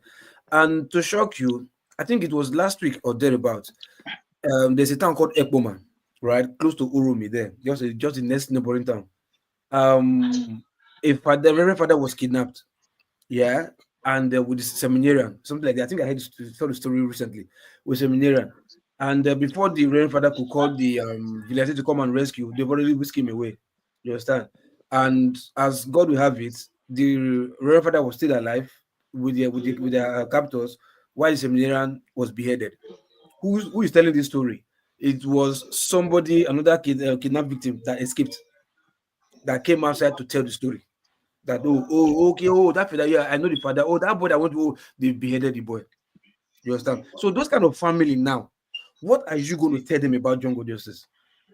What are you going to tell them? Yeah, we are here because we're not victims here. Yeah, so we can because we are on the easy side of life. Like, yeah, it's not really good. Yeah, not that I'm supporting it, but sometimes, what are you going to tell those people? What English or grammar? What convincing spirit do you have to tell them that, what the revenge that they took on their behalf, those victims, like, okay, it's not normal, it's abnormal. They might also even lynch you for even supporting or going against mob attack. You understand? So for me, it's been a long time coming. You understand? The government has, because even in the court of law, yeah, they can, you can have a defense for self-defense, or rather act of provocation. He provoked me and I did something to him and he lost his life. You can have a good defense and you win the case. So if this can also be put in that aspect, like, yeah, this is act of provocation. Like several times they've made that place unbearable for the indigenous there. And seeing one person with evidence of they having Dane guns, I mean, what is Dane? A Dane gun, is it a Dane gun that cannot kill anybody? That gun can kill anybody, can buy anybody buyable, whether it's local or it's even artificial. As far as there's a bullet coming out of it with high speed, it can take anybody out. There's also saying, is they gone or not they gone? I don't understand. These guys are criminals and they got them. You have said, okay, yes, take them to the law enforcement. Several times, several occasions, they've taken them to they will say, even in Buhari's tenure, they will tell you, oh, now the Oga, now be president. There's nothing they can do. And by the time they put in detention, because the police cannot maybe interrogate them and get a proper statement from them, or have nobody who can bail them, they'll still let them loose because they know, leave them. They let them lose. So they'll still come back and do the same thing over and over again. Before it got to this extent, I mean, come on, it must have gotten those people to the brave or to the like, man, he's choking them and they have to carry out that issue. So for me, yeah, in as much as I have to blame them, see, I also not blame them because it can also serve as a warning that if you do this next time, what you will see will be times two of this one. So those headers coming to that route will be careful of them, like not to do it. So in a subtle way, they've been able to create some set of security or safety for themselves. Because my brother, I'll tell you, if you fall a victim of those people, these people, they don't have mercy. These kidnappers, they don't have mercy. They don't even understand your English. So mercy is not even part of their DNA. So if they get something back to them, brother, how long are we? When is it going to stop? When is time like it will stop tomorrow, next year? No. So why are you going to? Sometimes if you want to blame them, the government, you know. You just said that it's been going on for a long time, and back and forth, really, to some extent. What do you project will happen if we continue on this trajectory? Somebody asked this question like maybe 6 years or 5 years ago, when it never got to this extent. At that level, 5 years ago, the extent it was, people were also worried and they asked these questions. If they don't do anything, what is going to happen? And it got down to this point. So if we still don't do anything, it will still get worse than this. See, the damage. Look, listen. See, insecurity is a big business. It's like blood money. There's lots of money made from insecurity. And these security agencies, they are cashing out big time. Even up to the pipeline. You heard when people were complaining that military they were even involved in oil bunkering, blowing up pipeline to whatever. So there's big money, millions of naira, unquestionable money, untraceable money made from insecurity. So do you think with the country, the nature of this economy, that those insecurity, these security men, they're going to do something to stop it? It's not going to. It's unheard of. It's not going to happen. All right. We have two more people to weigh in. So quickly, So thank you. Thank you. For me, it's a long time coming. I don't know what to say to sympathize or not, but it's a long time coming. So something has to be done. All right, thank you, Lokopi. Jide, quickly, 2 minutes, please. I know it's not fair, but there's a new stream coming up. So just 3 minutes. Go ahead, Jide. Okay, thank you so much, Dr. Damages. I think there's an echo somewhere. I don't know. Yeah, I'm trying to figure out who that is. Okay, I think it's stop now. Okay. Yeah, thank you so much, Dr. Damages. Greetings, fellow panelists. Greetings to everyone listening. Greetings to the viewers and greetings to those that are making the writing comments. It's a very interesting topic. So I'll start like this. I would recommend everyone to read this book. It's written by a Brazilian intellectual, Paulo Freire. The name of that book is Pedagogy of the Oppressed. I read that book 4 years ago, and a lot of things going on in Nigeria, we can see it from that book. So I would recommend everyone to read that book. Pedagogy of the Oppressed. Pedagogy. I'll write it on the chat. Okay, Pedagogy of the Oppressed by Paulo Freire. So this is where it works. Nigeria as a country. You see, when a country or a state is under scarcity for a long period of time, the oppressed people will start clamping on each other. There will be conflicts, ethnic conflicts, religious conflicts, and this has been going on for years in Nigeria, and it is getting worse. So that's what happens when the people in power, the oppressors, when they consolidate power and there is more scarcity, the people clamp on each other. That's number one. Number two, we're trying to link up the people that were, the Fulani people that they attacked, the victims of this mob attack by the people in Benin, I think Edo State or something. So you see, that's what I'm saying. So when there's scarcity, we mix up terrorists with regular Fulani people because people are under extreme poverty, they are under extreme hardship. So that is when that anger is not trying to put that anger on the people that are oppressing them. They actually oppress their own fellow oppressed people. So now, talking about the Fulani herdsmen problem that we have in Nigeria, the herdsmen, I don't want to mention Fulani herdsmen, the herdsmen problem that we have in Nigeria, there are geopolitical causes into some of these problems that we have and environmental causes. You see, if we have a real government, like Father said, the government that we have, they're not serving our interests. They are not, and I've said this so many times. We all agree on that. They are not serving our interests, right? We understand that if we have leaders in Africa, in Nigeria, that have vision, like 20-year vision. All the problem we are seeing with the Fulani herdsmen or with the herdsmen, it's not going to happen because it's an environmental cost due to desertification of the north, of the Sahel. So they are moving down south. Now, how is now a geopolitical problem? This problem, if you under Gaddafi, we never had this problem. When Gaddafi was the leader of Libya, this problem started after the Western intervention in Libya. Nobody mentioned that. Then we have this. Jide, no. When Bola Ige was writing, before he became minister, even before Obasanjo, he was talking about the danger of Nigeria breaking down into what happened in Kigali. It didn't start after Libya. No, I'm talking about Fulani herdsmen terrorism. I'm not talking about the fighting between the Edo people now. I'm talking about the Fulani terrorism going on because everything is linked. It's linked, right? A lot of people from the south, we are now conscious that there's Fulani herdsmen now, right? So what I'm saying is the Fulani herdsmen terrorism going on in northern Nigeria and in the killings going on in Benue is linked to the terrorist activities going on in the Sahel and Boko Haram. So there's a link because a lot of the weapons were the byproduct of those weapons that were supplied by NATO, the same NATO that is creating the war in Ukraine. They are the weapons they are used to terrorize our people. So we need to understand the geopolitical fact. Now, I will now come to my conclusion. Dexter said some interesting things, but he said something that I disagree with. That in Nigeria, we just need economic security. That is all we need. That economic security, there will be security. That's not true. I didn't say we just need. They are misquoting me, please. I didn't no, say. You said economic security will solve it. I am misquoting me. You say I said we just need economy. That's not what I said. Please stop misquoting me. I said the priority, people are placing priority on armed security. And I said the biggest security any nation can have is economic security. So don't misquote me, eh? Yeah, you mentioned economic security. Doctor, please take me backstage. Sorry, take me backstage. Okay, yeah, so I was saying. So we don't just need economic security.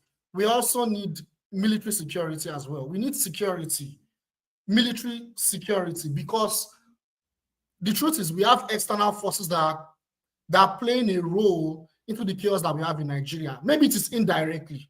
It is not directly.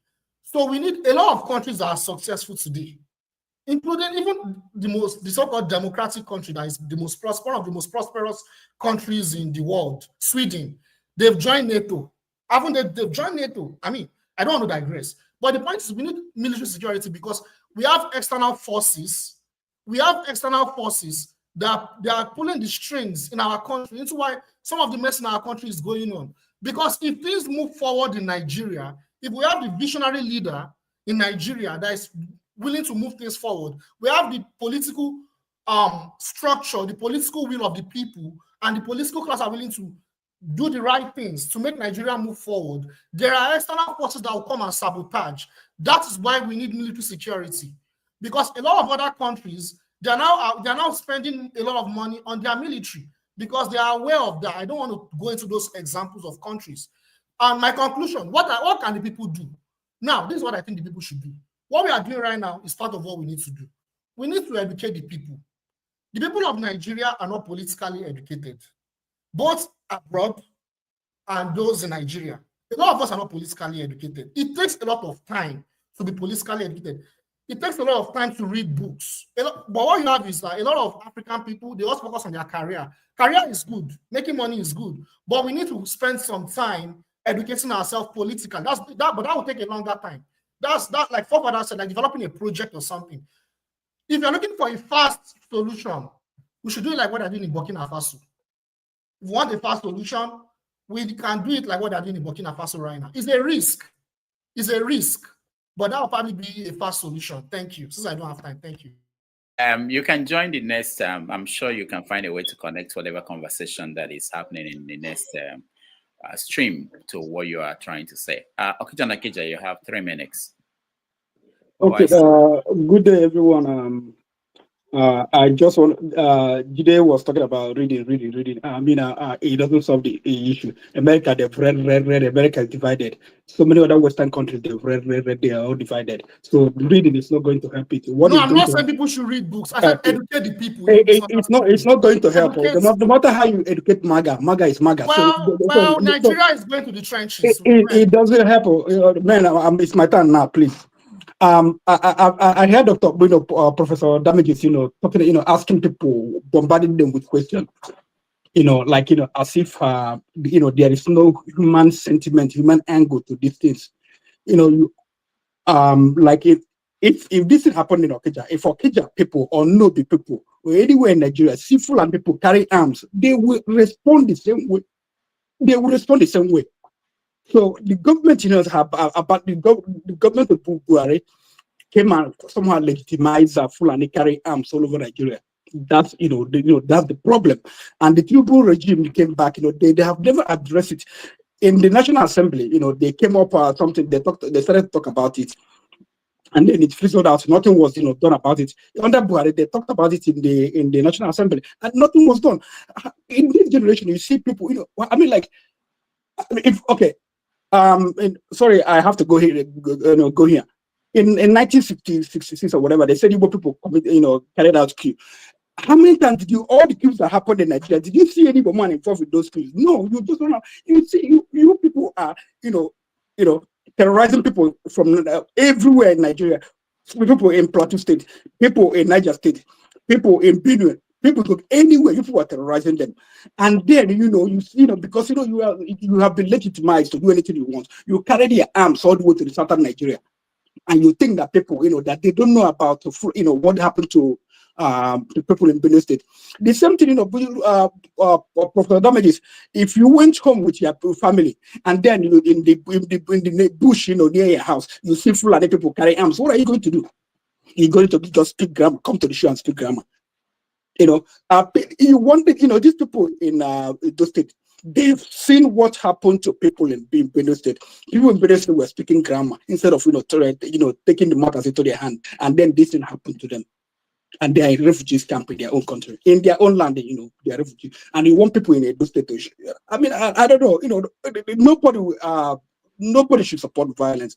But again, when you are living in a country where the government, the issue is there, and the people are dying, and you don't want to do anything, nothing, you arrest Fulani herdsmen, you release them. And then what do you want the people to do? I just don't understand it, so instead of blaming the people, why not, let's call out the government, talk to them, let them take care of this issue once and for all, so that this thing doesn't happen again.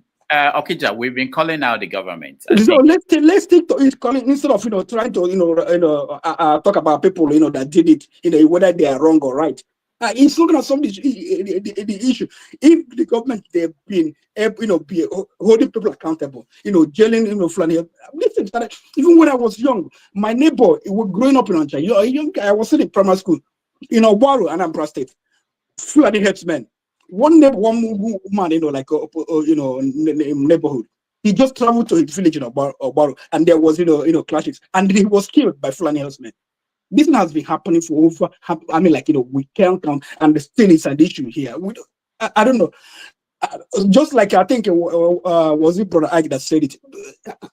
I think it's high time. Let Nigeria just dissolve. We're tired. Let Nigeria just dissolve so that people will go home and take care of their lives. This is unbelievable. I was talking with someone the other day. The Professor Itu. I think I was talking with you. 65 years. You have never provided electricity to your country. 65 years. No electricity.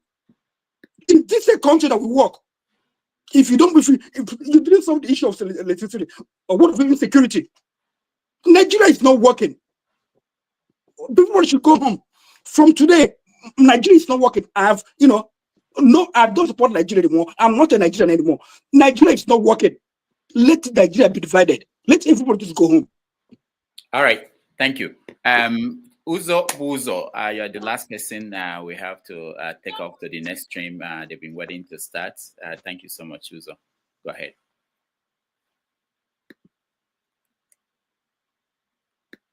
Uzo, you can't figure out your system. Okay, while you're doing that, let me thank those who supported us today. Oscar Black, Bone, thank you so much. Kulata, thank you. And Dan, Anthony, thank you. Colata, thank you. Alexander Gomez, thank you so much. We appreciate all of you. Machix, thank you so much. It's very important. You might think it's only $2, $3. It helps us to pay the bills and to pay the people who work on this platform. It's very important. There's no other way we make any money to pay people who are behind the scene that help us to put out this. Thank everybody. What happened to Uzo? Uzo disappeared on me. All right. I think on that note, I really want to thank all the people who joined us, the people that joined us on the comment section, those who are watching at home. Remember, tomorrow at 6:30 p.m. Nigerian time, 1:30 p.m. Here in New York, we will have a special episode of 90 Minutes Africa. We'll find a way to connect it to this conversation we're having. I think it's a very important conversation. So on behalf of everybody behind the scene, Okija and Okija, thank you so much for being here. Jide, thank you so much. Dexter, thank you. Ike, thank you so much. We have the other stream that is ready. Maybe it's on. So let's go over there and continue the conversation. Thank you, everybody. And I'll see you tomorrow. All right. As we enter 2024, I welcome you with these two messages from Chinua Achebe. The first one goes into the heart of what is wrong with how we see others, and that is about stereotyping. On that, Chinua Achebe writes, stereotypes are not necessarily malicious. They may be well-meaning and even friendly, but in every case, they show a carelessness or laziness or indifference of attitude that implies that the object of your characterization is not worth the trouble of individual assessment.